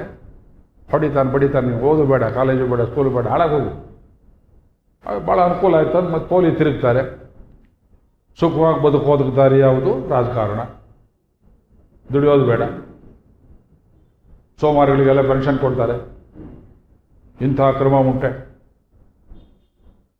ದುಡಿಯುವವನ ಹಣದಿಂದ ದುಡಿಯದೇ ಇದ್ದ ಸೋಮಾರಿಗೆ 2 ರೂಪಾಯಿ ಕಿಲೋ ಅಕ್ಕಿ, ತಿಂಗಳಿಗೆ 20 ಕಿಲೋ ಫ್ರೀ ಅಕ್ಕಿ, ಟಿ ವಿ ಕೇಳುವರಿಲ್ಲ ಈ ದೇಶದಲ್ಲಿ. ಇಡೀ ಜಗತ್ತು ಹೇಗೆ ಹೋಗ್ತಾ ಇದೆ ನೋಡಿ. ವಿಷ್ಣು ಪುರಾಣದಲ್ಲಿ ಭಾಗವತದಲ್ಲಿ ಹೇಳುವ ಕಲಿ ಲಕ್ಷಣಗಳೆಲ್ಲ ಆರಂಭ ಆಗಿವೆ. ನಮಗೆ ಸಂಕಟ ಆಗ್ತದೆ, ಇಲ್ಲಿ ಹೊಟ್ಟೆಯಲ್ಲಿ ಅಲ್ಸರ್ ಬರುತ್ತದೆ ಅಂತ ಈ ಸಾತ್ವಿಕವಾದ ಸಂಕಟ, ಬಹಳ ದುಃಖವಾಗ್ತದೆ. ಇದು ನಮಗೆ ಇಷ್ಟ ಆದರೆ ಸರ್ವ ಜಗತ್ಪಿತ ಸರ್ವ ಜಗನ್ ಮಾತಾ ಆಗಿರ್ತಕ್ಕ ಭಗವಂತನಿಗೆ ಎಷ್ಟು ಕೋಪ ಬಂದಿರಬೇಡ. ಹೊಡೆಯೋದಲ್ಲ, ಜಗತ್ತನ್ನೇ ಪ್ರಳಯ ಕಾಲದ ನಿರ್ನಾಮ ಮಾಡಿದ ರುದ್ರ ಬ್ರಹ್ಮಾದಿದೆ. ರುದ್ರನೂ ಬೇಡ, ಬ್ರಹ್ಮನೂ ಬೇಡ. ನ ಬ್ರಹ್ಮ ಅನೇಶಾನಃ ಏಕೋಹ ವೈ ನಾರಾಯಣ ಆಸೀತ್ ನ ಬ್ರಹ್ಮ ಅನೇಶಾನಃ. ಬ್ರಹ್ಮ ಬಂದ ನನ್ನನ್ನು ಅಳಿಸ್ಬಿಡ್ತೀಯ, ನಿಮ್ಮ ಸೃಷ್ಟಿ ತಗೊಂಡು ಮಾಡೋದೇನು? ಹಾಗ ಹೊಸ ಬ್ರಹ್ಮ ಸೃಷ್ಟಿ ಮಾಡಿದ್ರೆ ಏನಾಗುತ್ತೆ? ಮೊದಲನೇದು ಅಬುದ್ಧಿಪೂರ್ವಕ ಸೃಷ್ಟಿ. ವಿಷ್ಣು ಪುರಾಣ ಪುರಿ ಜಗನ್ನಾಥದಲ್ಲಿ ಪ್ರವಚನ ಮಾಡಿದೆ. ಅನೇಕರು ಸಿಡಿ ಗಿಡಿ ಕೇಳ್ತಾ ಇದ್ದೀರಿ. ವಿಷ್ಣು ಪುರಾಣ ಬ್ರಹ್ಮ ಮಾಡಿದ ಮೊದಲನೇ ಕೆಲಸ ತಾಮಸ ಸೃಷ್ಟಿ. ಅಬುದ್ಧಿಪೂರ್ವಕ ಶಬ್ದ ಇದೆ ಅಲ್ಲಿ, ಭಾಗವತದಲ್ಲಿಲ್ಲ ಇದು. ಹಿಂದು ಮುಂದೆ ವಿಚಾರ ಮಾಡದೆ ಮೊದಲು ಜಗತ್ತನ್ನು ಹಾಳು ಮಾಡುವಂತಹ ದ್ರವ್ಯಗಳನ್ನು ಸೃಷ್ಟಿ ಮಾಡಿಬಿಟ್ಟ. ರುದ್ರಗಣಗಳು, ತಮೋಗಣಗಳು. ಅಯ್ಯೋ ಹೀಗಾಯ್ತಲ್ಲ ಅಂತ ಕೊಯ್ಯೊಂಬರೋದು. ಆಮೇಲೆ ತಿರುಗಿ ವೇದಗಳಿಂದೆಲ್ಲ ನೋಡಿ ಸ್ಟಡಿ ಮಾಡಿ ಆಮೇಲೆ ಮನ್ವಂತರಾದಿಗಳು ಸೃಷ್ಟಿ. ಅದು ನಿಂತುಕೊಳ್ಳೋಕೆ ಅವಕಾಶವಿಲ್ಲ, ಭೂಮಿ ವೈವಸ್ವತ ಹಾಗೆ ಬಂದ. ಸೂಕ್ಷ್ಮವಾಗಿ ಹೇಳಿದ್ದಾರೆ ಭಾಗವತದಲ್ಲಿ, ವಿಷ್ಣು ಪುರಾಣದಲ್ಲಿ ಕಣ್ಣಿಗೆ ಕಟ್ಟು ಹಾಗೆ ಹೇಳಿದ್ದಾರೆ. ಅದು ಬ್ರಹ್ಮನ ಬೇಡ ಅಂದ. ನೀವು ಮಾಡಿ ಸೃಷ್ಟಿ ಸರಿಯಿಲ್ಲ, ಕೊಟ್ಟರೆ ಈಗ ಮಾಡ್ತೀಯ, ಇನ್ನೊಬ್ಬನ ಹಾಕ್ತೇನೆ ಹೋಗು. ರುದ್ರದೇವ ಬಂದ, ಅಯ್ಯ ನಿನ್ನಂತ ಎಷ್ಟು ಜನ ರುದ್ರಾಗಿ ಹೋದ್ರು ಹೋಗು. ಯಾರು ಲಯಕರವಾಗಿದ್ದಾರೆ ಒಬ್ಬರನ್ನೂ ಕಳಿಸ್ತಾ ಇಲ್ಲ. ನೀನು ಸಾಯಬೇಕಾದವ್ರನ್ನೆಲ್ಲ ಬದುಕಿಸಿದ್ದೀಯೇ, ಬದುಕಬೇಕಾದವ್ರಲ್ಲ ಸಾಯಿಸ್ತಾ ಇದ್ದೀನಿ. ಮಾಡೋ ಕೆಲಸವೇನಯ್ಯ ನೀನು? ನೋಡ್ತಾ ಇದ್ದೀರಿ ನೀವು, ಜೈಲಲ್ಲಿರಬೇಕಾದವರು ಹೊರಗಿದ್ದಾರೆ, ಹೊರಗಿರಬೇಕಾದವರು ಜೈಲಲ್ಲಿದ್ದಾರೆ. ವೇದ ಬೇಡ ಅಂತಾರೆ, ಶಾಸ್ತ್ರ ಬೇಡ ಅಂತಾರೆ, ಬದುಕು ಬೇಡ ಅಂತಾರೆ. ಗಂಡು ಹೆಣ್ಣು ವಿವೇಕವಿಲ್ಲದೆ ವಿವೇಕರಹಿತವಾಗಿ ಮಾಡಿಕೊಳ್ಳುವ ಅರ್ಥಶೂನ್ಯವಾದ ವಿವಾಹಕ್ಕೆ ಸರ್ಕಾರ ಮುದ್ರನ್ನು ಒತ್ತುತ್ತಾ ಇದ್ದಾರೆ. ಸಲಿಂಗ ವಿವಾಹವಂತ ಸಂಕಟ ಆಗೋಲ್ಲ. ಯೋಚನೆ ಮಾಡಿರಿ. ದನಗಳಿಗಿಂತ ಕತ್ತೆಗಳಿಗಿಂತ ಕಡೆಯಾಗಿ ಮನುಷ್ಯರು ಬಾಳು. ಪಶ್ಚಿಮ ದೇಶದಲ್ಲಿ ಹಾಳಾಗಲಿ, ನಮ್ಮ ದೇಶದಲ್ಲಿ ಯಾಕೆ ಬರಬೇಕು? ಹೇಳ್ತಾ ನನಗೇ ಕೋಪ ಬರುತ್ತೆ, ಭಗವಂತನಿಗೆ ಎಷ್ಟು ಕೋಪ ಬಂದಿರಬೇಡ. ನ ಬ್ರಹ್ಮನೇಶಾನಃ, ಯು ಆರ್ ಅನ್ಫಿಟ್, ಯಾರು ಬೇಡ ನೀವು. ಲಕ್ಷ್ಮೀದೇವಿ ಕೂತಿದ್ದಾಳೆ, ಅವಳು ಬೋರ್ ಆಯಿತು. ಮಹಾಜಲಧಿ ಒಬ್ಬರೇ ಒಬ್ಬರು ಮಾತ್ರ ಚಿರಂಜೀವಿ, ಭಗವಂತನ ಅನುಗ್ರಹಕ್ಕೆ ಪಾತ್ರರಾದವರು ಮಾರ್ಕಂಡೇಯ ಮಹರ್ಷಿ. ಮಹಾಭಾರತ ವನಪರ್ವದ ಕೊನೆಯಲ್ಲಿ ಮಾರ್ಕಂಡೇಯ ಸಮಾಸ್ಯ ಪರ್ವ ಮೈಸೂರಲ್ಲಿ ತುಂಬ ವಿಸ್ತಾರವಾಗಿ 1 ತಿಂಗಳು ಹೇಳಿದ್ದೇನೆ. ಅದನ್ನು ಕೇಳಿದವರು ಹೀಗಿದೆಯೇ ಮಾರ್ಕಂಡೇಯರ ಚರಿತ್ರೆ, ಮಹಾಭಾರತ ಪಂಚಮ ವೇದ. ಆ ನೀರು ಪ್ರಳಯ ಜಲಧಿ ದಿಕ್ಕಿಲ್ಲದೆ ಅಲ್ಲಿ ಇಲ್ಲಿ ನದಿಯೆಲ್ಲ ಅದು ಎಲ್ಲೆಲ್ಲೋ ಕೊಚ್ಕೊಂಡು ಹೋಗಿ ಇವರು ಸಾಯದೆ ಬದುಕಿ ಉಳಿದವರು ನೋಡ್ತಾರೆ. ಗಟ್ಟಿಯಾಗಿತ್ತಲ್ಲ ಅಂತ ಒಂದು ಕಮಲ ದಂಟನ್ನು ಹಿಡ್ಕೊಂಡು ಎಲ್ಲಿ ನಿಂತು ನೋಡ್ತಾರೆ. ಸ್ವಾಮಿ ಮಲಗಿದ್ದಾನೆ, ಆದಿಶೇಷ ಎಲೆಯ ಮೇಲೆ, ಎಲೆಯ ಆದಿಶೇಷ ಅಲ್ಲಿ. ನಾನು ನೋಡಿದೆಪ್ಪ, ಅವನೇ ಕಾಣೋ ಈ ಕೃಷ್ಣ. ಧರ್ಮರಾಜ, ನಿನಗೆ ಬುದ್ಧಿ ಇಲ್ವಲ್ಲೋ?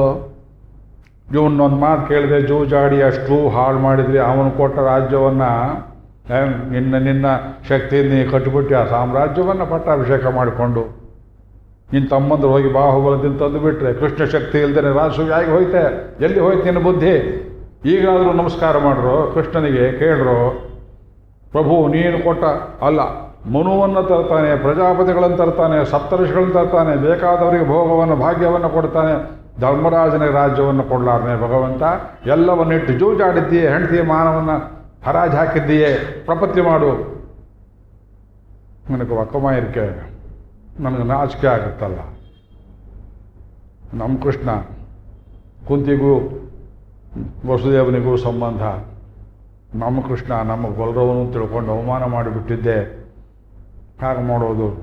ಮುಸುಳಿ ತಿವಿದ್ರು ಮಾರ್ಕಂಡೇಯರು. ಆವಾಗ ಧರ್ಮರಾಜ ಒಬ್ಬೊಬ್ಬರು ಪಾಂಡವರು ಒಬ್ಬರು ಮುಖ ಒಬ್ಬರು ನೋಡಿಕೊಂಡು ಒಕ್ಕಮಾಯರಿಕೆ ನಾಚಿಕೆ ಆಗುತ್ತಲ್ಲ, ಏನು ಮಾಡೋದು ಅಂತ ದ್ರೌಪದಿಯನ್ನು ಕರೆದು, ಅಮ್ಮ ನೀನು ಪರಮ ಕೃಷ್ಣ ಭಕ್ತೆ, ನೀನು ಮುಂದೆ ಹೋದರೆ ಪ್ರಪತ್ತಿ ಸಿದ್ಧಿ ಆಗುತ್ತೆ ಅಂತ ಅವಳನ್ನು ಪುರುಷಕಾರವನ್ನಾಗಿ ಮಾಡಿ ದ್ರೌಪದ್ಯ ಸಹಿತ ಸರ್ವೇ ನಮಶ್ಚಕ್ರು ಜನಾರ್ದನಂ ಪ್ರಪತ್ತಿ ಮಾಡಿ ಅವರ ಮುಖವನ್ನು ನೋಡಿ ಕೃಷ್ಣ ಕಣ್ಣೀರನ್ನು ಹಾಕಿ, ನಿನಗೋಸ್ಕರ ಪಾಂಡವರನ್ನು ಕಾಪಾಡ್ತೀವಿ. ಅವ್ರು ನೀನು ಕಣ್ಣೀರು ತೊಳೆಯೋಲ್ವಲ್ಲ ನಾನು ತೊಡಿತೇನೆ ಅಂತ ಹೇಳಿ ತಾನು ಉದ್ಯೋಗವನ್ನು ಕೈಗೊಳ್ತಾನೆ ಪಾಂಡವರಿಗೋಸ್ಕರ. ನಿಮ್ಮ ಉದ್ಯೋಗ ಎಲ್ಲ ಮುಗೀತಲ್ಲ ಅಂತ. ಅದೇ ಶರಣಾಗತಿ. ನಿಮ್ಮ ಪ್ರಯತ್ನ, ನಿಮ್ಮ ಮೋಕ್ಷಕ್ಕೆ ನೀವೇ ಹೋಗೋದಕ್ಕೆ ಮಾಡೋದೆಲ್ಲ ಮುಗೀತಲ್ಲ, ಮುಗೀತು. ಇನ್ಯಾರು ಮಾಡೋದಿದೆಯೇ? ಇಲ್ಲ. ಎರಡೂ ಕೈ ಮೇಲಕ್ಕೆ ಎತ್ತಿದ್ರು. ಹಾಗಿದ್ದರೆ ನಾ ಮಾಡ್ತೇನೆ ಅಂತ. ಯೋಗ ಮಹಾಭಾರತ. ಅದು ಅವರು ಮಾರ್ಕಂಡೇಯರ ಕಥೆ ಯಾತಕ್ಕೆ ಹೇಳಿದ್ವು? ಪ್ರಳಯ ಜಲಧಿಯಲ್ಲಿ ಇಷ್ಟೊಂದು ಮಹರ್ಷಿಗಳ ಸಂಕುಲದಲ್ಲಿ ಪ್ರಳಯ ಜಲಧಿಯಲ್ಲಿ ಭಗವಂತನನ್ನು ದರ್ಶನ ಮಾಡಿದವರು ಒಬ್ಬರೇ ಒಬ್ಬರು ಮಾರ್ಕಂಡೇಯ ಮಹರ್ಷಿಗಳು. ಅವರು ಅನೇಕ ದಕ್ಷಿಣದ ದಿವ್ಯ ಕ್ಷೇತ್ರಗಳಲ್ಲಿ ಇವತ್ತಿಗೂ ಪ್ರತಿಷ್ಠಿತರಾಗಿದ್ದಾರೆ. ತಿರುವಿಣ್ಣಹರ್ ಕ್ಷೇತ್ರದಲ್ಲಿ ಭೂದೇವಿಯನ್ನು ಬೆಳೆಸಿ ಸ್ವಾಮಿಗೆ ಕನ್ಯಾದಾನ ಮಾಡಿದರು. ತಿರುಚೇರೈ ದಿವ್ಯ ಕ್ಷೇತ್ರಗಳೆಲ್ಲ ಅಲ್ಲಿ ಮಾರ್ಕಂಡೇಯ ಕ್ಷೇತ್ರ ಅಂತ ಕೇಳ್ತೇವೆ. ಆ ಪ್ರಳಯ ಜಲದಿ ಘೋರವಾದದ್ದು. ಅದನ್ನು ಆಳ್ವಾರಗಳಲ್ಲಿ ತಿರುಮಂಗಿ ಆಳ್ವಾರರು ವರ್ಣನೆ ಮಾಡಿದ್ದಾರೆ. ಎಲ್ಲಿ ನೋಡಿದ್ರು ನೀರು ನೀರು ನೀರು ಕೊಚ್ತಾ. ಉಸಿರಿದ್ರೆ ತಾನೇ ನೋಡೋದಕ್ಕೆ ನಮಗೆ. ಪ್ರಳಯ ಜಲ ಉಸಿರಿದ್ದು ನೋಡೋರು ಯಾರು, ಫೋಟೋ ತೆಗಿಯೋರು ಯಾರಲ್ಲಿ? ಮಾರ್ಕಂಡೇಯರು ನೋಡಿದ್ರು. ಅವ್ರು ಹೇಳಿದರು ವ್ಯಾಸರು ಹಿಡಿದ್ರು, ಬರೆದ್ರು ಮಹಾಭಾರತ, ನಮ್ಗೆ ಗೊತ್ತಾಗತ್ತೆ. ಅವ್ರು ಹೇಳಿದ್ರೆ ಗೊತ್ತಾಗ್ತಿತ್ತು. ಆಮೇಲೆ ನೋಡಿದ, ಅಯ್ಯೋ ನಾನೇನು ಮಾಡಿಬಿಟ್ಟೆ, ಜೀವಾತ್ಮರಿಗೆ ಅವಕಾಶ ಕೊಡಲಿಲ್ವಲ್ಲ ಅಂತ ಲಕ್ಷ್ಮೀದೇವಿಯ ಮುಖವನ್ನು ನೋಡಿದ. ಅವರಿಬ್ಬರಲ್ಲಿ ಏಕಾಭಿಪ್ರಾಯ. ಅದೇ ಇವತ್ತು ಭಗವನ್ನಾರಾಯಣ ಅಭಿಮತ ಚೂರ್ಣಿಕೆ ಹೇಳಿದ್ರಲ್ಲ, ಅದರ ಅರ್ಥಕ್ಕೆ ಬಿಡಿಕೆ ಆಗ್ತಾ ಇದ್ದೇನೆ. ಪರಮಾತ್ಮನಲ್ಲಿ ಲಕ್ಷ್ಮೀದೇವಿಯಲ್ಲಿ ಏಕಕಾಲಕ್ಕೆ ಏಕಾಭಿಪ್ರಾಯ, ವೈರಸ್ಯವೇ ಇಲ್ಲ. ಅಂಥ ದಾಂಪತ್ಯ ಬ್ರಹ್ಮ ದಾಂಪತ್ಯವೂ ಇಲ್ಲ, ಪಾರ್ವತಿ ದಾಂಪತ್ಯವೂ ಇಲ್ಲ. ಎಷ್ಟೋ ಕಲ್ಯಾಣಗಳು ಲೋಕದಲ್ಲಿ ಉಂಟು. ಲಕ್ಷ್ಮೀ ದಾಂಪತ್ಯ, ಪರಮಾತ್ಮನ ಪತ್ನಿ ಆ ಜಗನ್ಮಾತೆ, ಅವಳ ಮುಖ ಅರಳುವುದಕ್ಕಾಗಿ ಭಗವಂತ ಯಸ್ಯಾವೀಕ್ಷ್ಯ ಮುಖಂ ತದಿಂಗಿತ ಪರಾಧೀನೋ ವಿಧತ್ತೇಖಿಲಂ ಕ್ರೀಡೇಯಂಕಲು ನಾನ್ಯಥಾಸ್ಯ ರಸದಾಸ್ಯಾದೇಕರಸ್ಯಾತ್ತಯ. ಕ್ರೀಡೇಯಂಕಲು, ಕ್ರೀಡಾ ಅಂದರೆ ಆಟ, ಸ್ಪೋರ್ಟ್, ಹುಚ್ಚು ಬೇಟೆ ಅಲ್ಲ. ಭಗವಂತನಿಗೆ ಸೃಷ್ಟಿ ಸ್ಥಿತಿ ಲಯ ಇವು ಕ್ರೀಡೆ. ಕ್ರೀಡಾತೋಲಿಕಯ ಸ್ವಸ್ಮಿನ್ ಕೃಪಾರೂಷಿತಯ ಸ್ವಯಂ ಹೆಂಗೆ ಬರೆದೆ ಯಾದವಾಭ್ಯುದಯಂ 2ನೇ ಶ್ಲೋಕದಲ್ಲಿ. ಕ್ರೀಡಾತೂಲಿಕಯ ಸ್ವಸ್ಮಿನ್, ಭಗವಂತನ ಕ್ರೀಡೆ ಮಾಡಬೇಕು. ಬೇಜಾರಾಯಿತು, ಲಕ್ಷ್ಮಿಗೂ ಬೇಜಾರಾಯಿತು. ಅದಕ್ಕೆ ಒಂದು ಪೇಂಟ್ ಮಾಡೋನು ಬಾಟ್ಲು ಇಟ್ಕೊಳ್ತಾನೆ ನೋಡಿ, ಬಣ್ಣದ್ದು ಬಟ್ಲು. ಬ್ರಷ್ ಬೇಕು, ಬಣ್ಣ ಬೇಕು, ಎರಡು ಬೇಕು. ಅದಕ್ಕೇನು ಮಾಡೋದು ಭಗವಂತ? ಕ್ರೀಡಾ ತೂಲಿಕಯ ಸ್ವಸ್ಮಿನ್, ಕ್ರೀಡೆ ಎನ್ನುವುದು ತೂಲಿಕ ಬ್ರಷು. ಕೃಪಾರೂಷಿತಯ ಸ್ವಯಂ, ಕೃಪೆ ಎನ್ನುವುದು ಬಣ್ಣ, ಅದರಲ್ಲಿ ಅದ್ದಿ ದೇವಶ್ರೀಮಾನಜೀ ಜನತೆ, ತನ್ನ ಮೇಲೆ ತಾನೇ ಚಿತ್ರವನ್ನು ಬರೆದುಕೊಂಡು ಜಗತ್ತೆಂಬುವುದನ್ನು ನವಿಲು ತನ್ನೊಳಗಿಂದ ಗರಿ ತೆಗೆದು ತೋರಿಸಿದ ಹಾಗೆ ಅಭಿನ್ನ ನಿಮಿತ್ತೋಪಾದಾನ ಕಾರಣನಾಗಿ ಭಗವಂತ ಸೃಷ್ಟಿಯನ್ನು ಆರಂಭ ಮಾಡಿದ. ಲಕ್ಷ್ಮೀ ಮುಖವನ್ನು ನೋಡಿದ, ಲಕ್ಷ್ಮೀ ಮುಖ ಅರಳಿತು. ಅವಳಿಗೋಸ್ಕರವಾಗಿ ಸೃಷ್ಟಿಯನ್ನು ಮಾಡಿದ. ಇಂಗಿತಜ್ಞ, ಅವಳ ಮನಸ್ಸಲ್ಲೇನು ಭಾವನೆ ಉಂಟಾಯಿತು, ಇಬ್ಬರೇ ಇದ್ದೇವೆ, ಬೇಜಾರಾಗುತ್ತೆ. ಅಷ್ಟೇ ಅಲ್ಲ, ಅವಳು ಕೃಪಾ ಸ್ವರೂಪಿಣಿ, ದಯಾ ಸ್ವರೂಪಿಣಿ. ನಮ್ಮ ಮಕ್ಕಳು ಜೀವಾತ್ಮರನ್ನೆಲ್ಲ ನೀವು ಸೂಕ್ಷ್ಮದಲ್ಲಿ ಪೊಟೆನ್ಸಿ ಮಾಡಿ ಒಳಗೆ ಹಾಕಿಬಿಟ್ರೆ ಅವ್ರು ಉದ್ಧಾರ ಆಗೋದು ಹೇಗೆ? ಉದ್ಧಾರ ಆಗೋದಕ್ಕೆ ಅವರನ್ನು ಹೊರಗೆ ತೆಗೆದು ತಾಯಿ ತನ್ನ ಗರ್ಭದಲ್ಲಿದ್ದ ಭ್ರೂಣಕ್ಕೆ ಆಕಾರವನ್ನು ಕೊಟ್ಟು ಹೊರಗೆ ತೆಗಿತಾಳೆ. ಅದಕ್ಕೆ ವಿಶ್ವಕರ್ಮ ತ್ವಷ್ಟು ಪ್ರಜಾಪತಿ ಗರ್ಭದಲ್ಲಿರುವಾಗೆ ತ್ವಷ್ಟ ರೂಪಾಣಿ ಬಿಗುಂಶತು. ಅದಕ್ಕೆ ಕೈಯಲ್ಲಿ, ಕಾಲಲ್ಲಿ, ಬೆರಳಲ್ಲಿರಬೇಕು, ಬ್ರೈನಲ್ಲಿರಬೇಕು, ವರ್ಟಿಬಲ್ ಕಾಲನಲ್ಲಿರಬೇಕು. ಆ ವಿಶ್ವಕರ್ಮ ಸೃಷ್ಟಿ ಮಾಡ್ತಾನೆ. ಅದು ವಿಷ್ಣುಸ್ತೇ ಯೋನಿಂ ಕಲ್ಪಯತು ಹೇಳ್ತೇವೆ ಇಲ್ಲೋ ಶಾಂತಿ ಕಲ್ಯಾಣ ಮಂತ್ರದ ಗರ್ಭಾಧಾನ ಮಂತ್ರಗಳಲ್ಲಿ. ಗಂಡು ಹೆಣ್ಣು ಕೂಡೋ ಇದಕ್ಕೂ ಒಂದು ಮಂತ್ರವೇ ಅಂತ ಕೇಳ್ತಾರೆ. ಏನು ಗರ್ಭಗಳು, ಪ್ರತಿಯೊಂದಕ್ಕೂ ಮಂತ್ರ ಇದ್ದಾರೆ ನಮ್ಮಲ್ಲಿ. ಮಾರ್ಕಂಡೇಯ ಅವಧಾನಿಗಳು ಅಂತ ಒಬ್ಬರು ಮತ್ತೂರಿನವರು, ವೇದ ಚೆನ್ನಾಗಿ ಓದಿರೋ ರಸಿಕರು. ಒಂದು ಮದುವೆಯಲ್ಲಿ ಅವರೇ ಹೇಳಿದ್ದು, ಯಾರಿಗೂ ಏನೋ ಒಂದು ಪದಾರ್ಥ ಕೊಡಬೇಕಾದ್ರೆ ಅವರು ಪಂಜಾಬಿ ಒಂದು ಮಂತ್ರ ಹೇಳಿ ಕೊಡಬೇಕು. ಪ್ರೆಸೆಂಟೇಷನ್ ಗಂಡಿಗೆ ಯಾರೋ ಒಂದು ವಾಚ್ ತಂದಿದ್ದಾರೆ ಕೊಡಬೇಕು ಅಂತ ಒಂದು ಮಂತ್ರ ಹೇಳ್ರಿ ಅಂದರು. ವಾಚಂ ದೇವ ಉಪಜೀವಂತೆ ಸರ್ವೇ. ವಾಚ್ ಅಂತ ಬಂತಲ್ಲ ಅದರಲ್ಲಿ ನೋಡಿ, ನಿಮ್ಗೆ ಅರ್ಥವಾಯ್ತಿದ್ದು. ಆ ಶಬ್ದ ಬಂದರೂ ಸಾಕು ಅನ್ನೋ ದೃಷ್ಟಿಯಲ್ಲಿ ವೈದಿಕರು ಪ್ರತಿಯೊಂದಕ್ಕೂ ಒಂದು ಮಂತ್ರ ಹೇಳಿಯೇ ಕೊಡಬೇಕು. ಅಮಂತ್ರಕವಾಗಿ ಕೊಟ್ಟದೇ ಪ್ರಯೋಜನ ಆಗುತ್ತೆ. ಓಂ ತತ್ ಸದಿತಿ ನಿರ್ದೇಶ ತ್ರಿವಿಧ ಬ್ರಹ್ಮಣ ಸ್ಮೃತಃ. ಭಗವದ್ಗೀತೆಯಲ್ಲಿ ಓಂ ತತ್ ಸತ್ ಹೇಳದೆ ಕೊಟ್ಟದ್ದು ವ್ಯರ್ಥ. ಯಾತಕ್ಕೆ ಹೇಳ್ತೇವೆ ಅಂದರೆ, ಲಕ್ಷ್ಮೀದೇವಿ ನೋಡಿದ್ಲು, ಏನಾದ್ರು ಮಾಡ್ರಿ, ಅದಕ್ಕಾಗಿ ಕರ್ಣ ಕಳೆಬೇಕು. ಇದು ಈ ಗರ್ಭಧಾನ ಮಂತ್ರಕ್ಕೆ ಉದಾಹರಣೆ ಕೊಡೋದಕ್ಕೆ ಹೇಳಿದ ವಿಷಯ. ಗಂಡು ಹೆಣ್ಣು ಕೂಡೋದು ಅಂದರೆ ತಪ್ಪು ತಿಳ್ಕೊಬೇಡಿ, ಸ್ವಲ್ಪ ಮಾತು ಜೋರಾಗ್ತದೆ, ಕೋಪ ಬರ್ತಾ ಇದೆ ಜಗತ್ತನ್ನು ನೋಡಿ. ಬೀದಿಯಲ್ಲಿ ನಾಯಿಗಳು ಕೂಡುವಾಗ ಯಾರೂ ಮಂತ್ರ ಹೇಳೋದಿಲ್ಲ, ಕ್ಷಮಿಸಿ. ಕತ್ತೆಗಳು ಕೂಡುವಾಗ ಯಾರೂ ಮಂತ್ರ ಹೇಳೋದಿಲ್ಲ. ವೇಶ್ಯಾವಾಟಿಕೆಯಲ್ಲಿ ಯಾರು ಮಂತ್ರ ಹೇಳ್ತಾರೆ ಏನ್ರಿ? ಹೋಟ್ಲಲ್ಲಿ ಯಾರು ಮಂತ್ರ ಹೇಳ್ತಾರೆ ಏನ್ರಿ? ನೀವು ಬೆಳೆಸಿ ಕನ್ಯಾದಾನ ಮಾಡಿಕೊಡ್ತೀರಿ, ಇನ್ನೊಬ್ಬರು ಶ್ರೋತ್ರಿಯ ಮನೆಯಲ್ಲಿ ಹುಟ್ಟಿದ ಹುಡುಗನಿಗೆ ಕೊಟ್ಟು ಆ ಪಾಣಿಗ್ರಹಣ ಕೈಯಲ್ಲಿ ಧಾರೆ ಎರೆಯೋದಕ್ಕೆಲ್ಲ ಮಂತ್ರಗಳನ್ನು ಹೇಳಿ ಮಾಡಿಕೊಟ್ಟು ಅವರ ಗರ್ಭದಲ್ಲಿ ಲೋಕವನ್ನು ಕಾಪಾಡ್ತಕ್ಕ ಮಕ್ಕಳು ಉಂಟಾಗಲಿ ಅನ್ನೋ ದೃಷ್ಟಿಯಿಂದ ಬರುವ ಮಕ್ಕಳು ಅಂಗವಿಕಲರಾಗಿ ಬರದೇ ಇರಲಿ ಅನ್ನೋದಕ್ಕೆ ಹೇಳುವಂಥ ಮಂತ್ರಗಳು. ಅಪ್ಪ, ಮಂತ್ರಕ್ಕೆ ಅರ್ಥವಿದೆ, ಮಂತ್ರ ಆ ಕೆಲಸ ಮಾಡ್ತದೆ. ಫಾರ್ಮುಲಾ ಅದು ಹೇಗಿದೆ, ಅನುಭವದಲ್ಲಿದೆ. ರೋಡ್ ಸೈಡಲ್ಲಿ ಗ್ಯಾರೇಜ್ ರಿಪೇರಿಯನ್ನು ಕೂತಿರ್ತಾವನೇನು ಎಂಜಿನಿಯರ್ ಮಾಡೋದಿಲ್ಲ.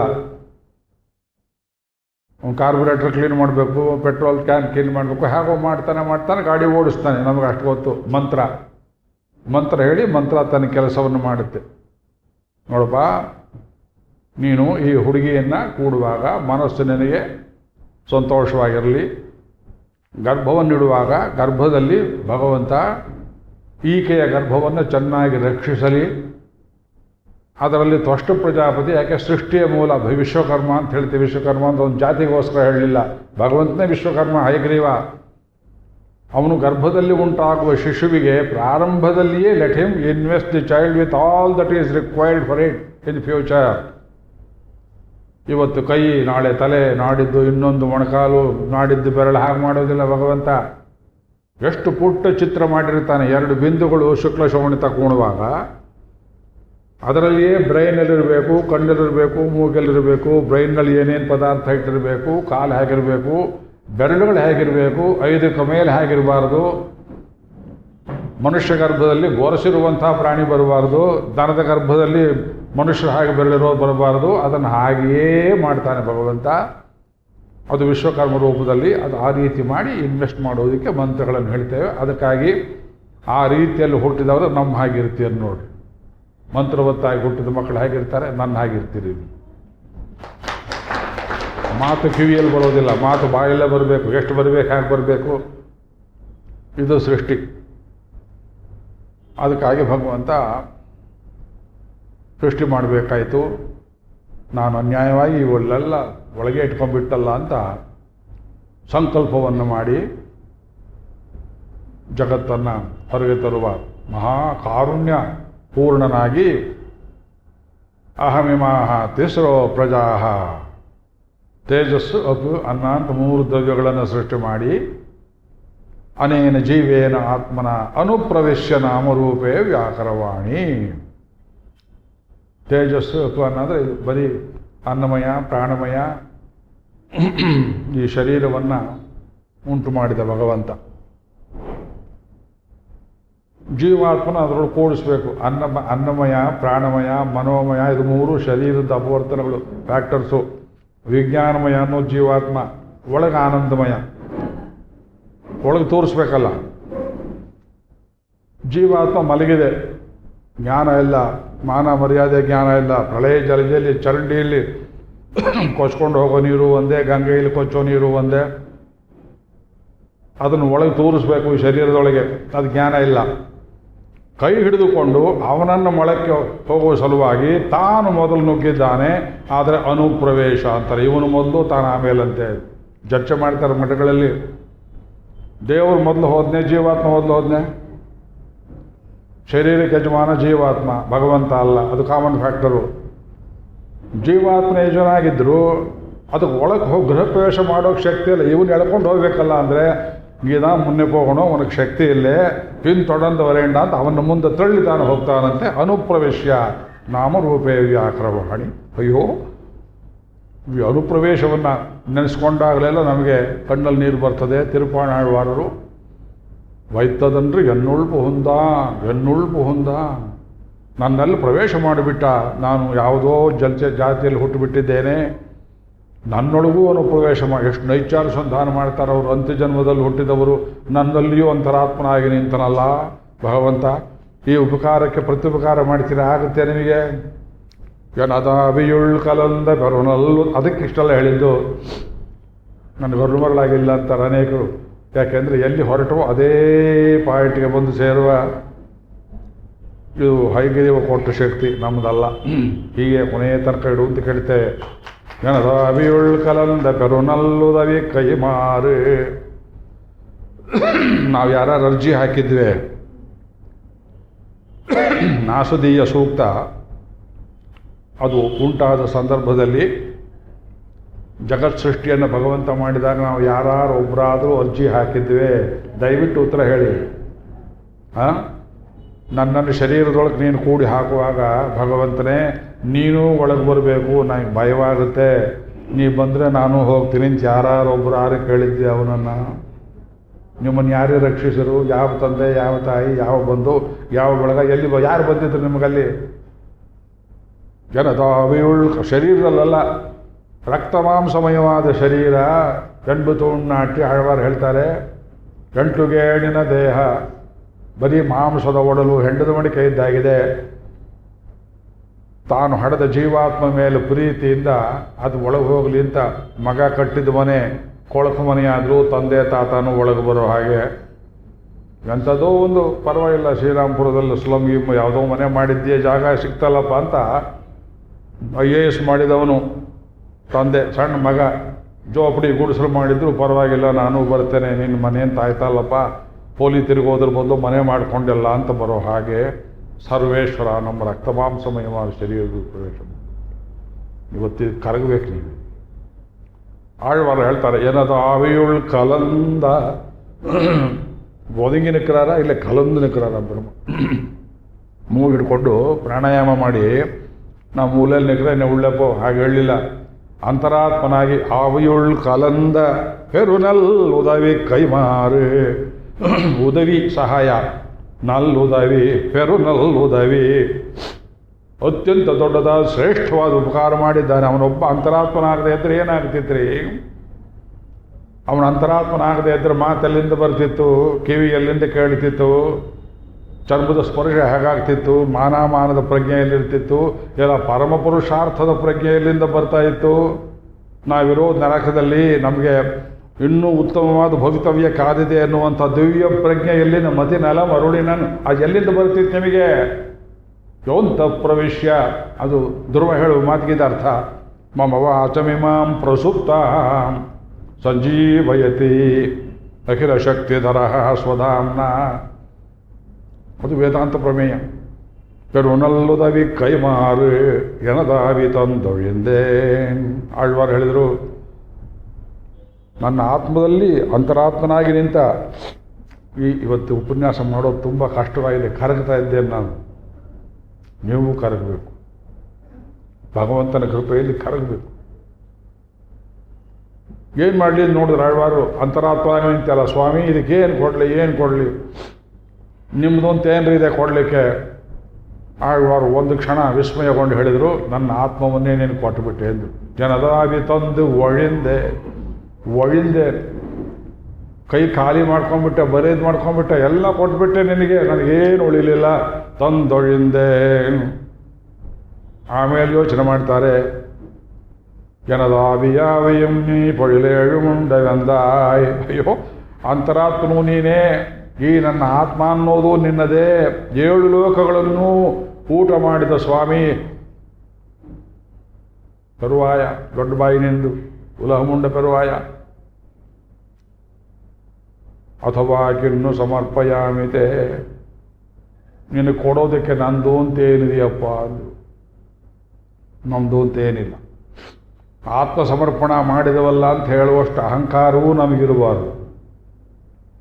ಇದಕ್ಕೆ ಒಂದು ಉದಾಹರಣೆ ಕೊಡ್ತಾರೆ ವೇದಾಂತೇಶಕರು. ಇಲ್ಲಿ ಕೆಲವರು ಅನವಶ್ಯಕವಾದ ಪ್ರಶ್ನೆಗಳನ್ನೆಬ್ಬಿಸಿ ಗಲಾಟೆ ಮಾಡುವುದನ್ನು ಸಹಿಸಲಾರದೆ ಗುರುಗಳು ಒಂದು ಉದಾಹರಣೆ ಕೊಡ್ತಾರೆ ಸ್ತೋತ್ರರತ್ನ ಭಾಷ್ಯದಲ್ಲಿ. ಬಹಳ ಕಷ್ಟ ಇವತ್ತು ಉಪನ್ಯಾಸ ಮಾಡೋದು. ವಯಸ್ಸಾದ ಮೇಲೆ ಉಪನ್ಯಾಸ ಮಾಡಬಾರ್ದು. ಅನುಭವಿಸ್ತಾ ಕೂತ್ಕೊಂಡ್ಬಿಡ್ಬೇಕು ಒಂದು ಮೂಲೆಯಲ್ಲಿ ಮನೆಯಲ್ಲಿ.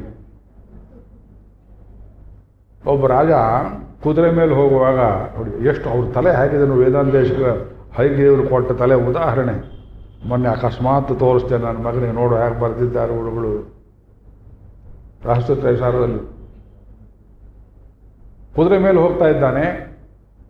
ಅವನ ಮೈ ಮೇಲೆ ಈ ಕಡೆ ಆ ಕಡೆ ಅವನ ಹಿಂದೆ ಬೇಕಾದಷ್ಟು ಜನ ಬರ್ತಿದ್ದಾರೆ. ಥೈಲಿ ಥೈಲಿ ಥೈಲಿ ನಾಣ್ಯಗಳು, ಬಂಗಾರದ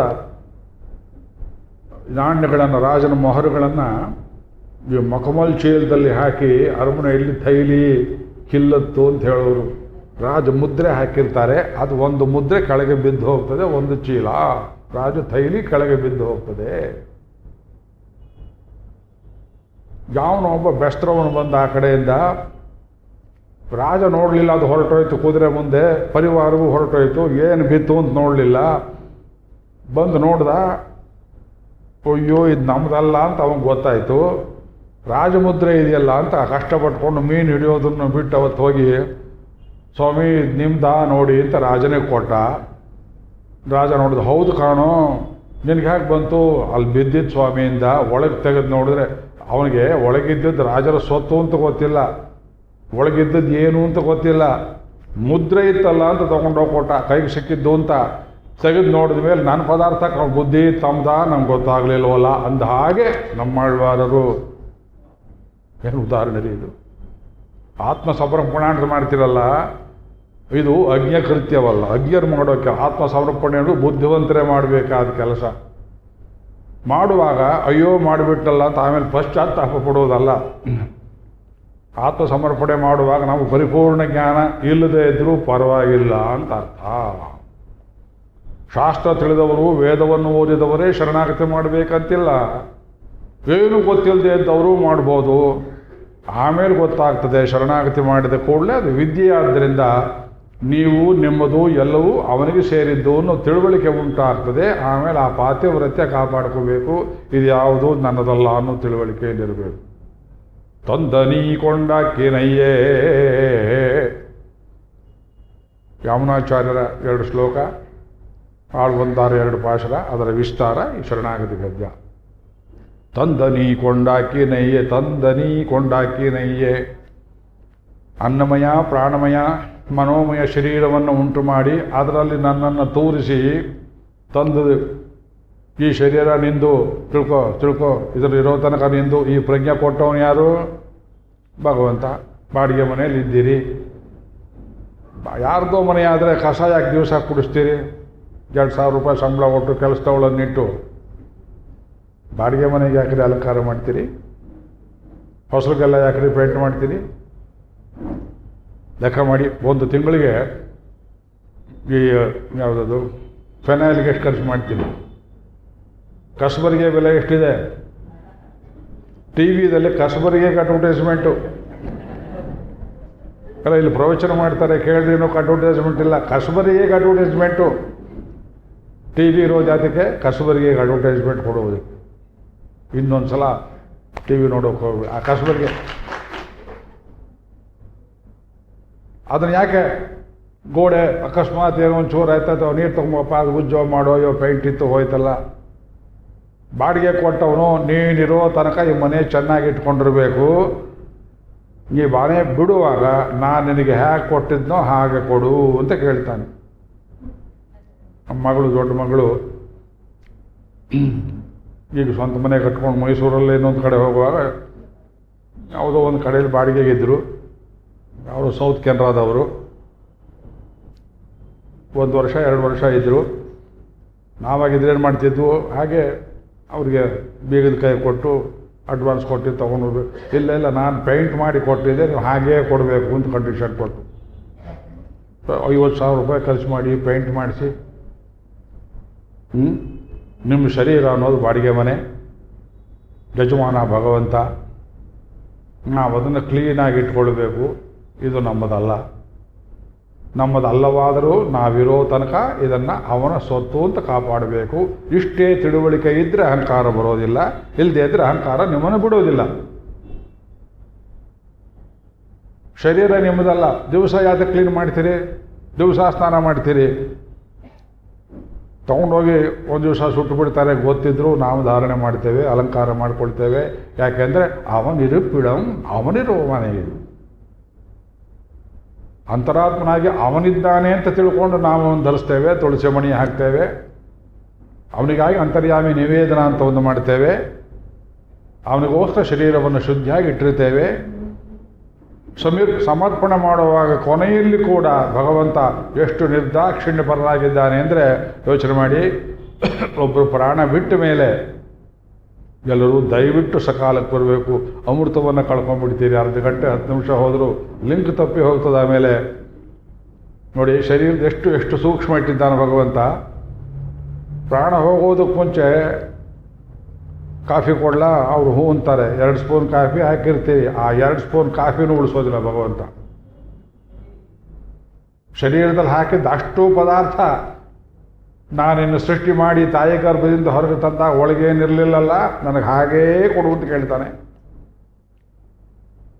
ಅದಕ್ಕಾಗಿ ಮಲಮೂತ್ರ ವಿಸರ್ಜನೆ ಆಗಿದ್ರು ಕೊಡಗಟ್ಲೆ ತೀರ್ಥವನ್ನು ತಂದು ಶರೀರವನ್ನು ತೊಳಿತಾರೆ. ಅಯ್ಯ ಸತ್ಯ ಹೋಗಿದ್ದಾನೆ, ಅವ್ನಿಗೆ ಯಾಕಂದ್ರೆ ಶರೀರ ತೊಳಿತೀರಿ ಅಂತ ಕೇಳ್ತೀರಿ?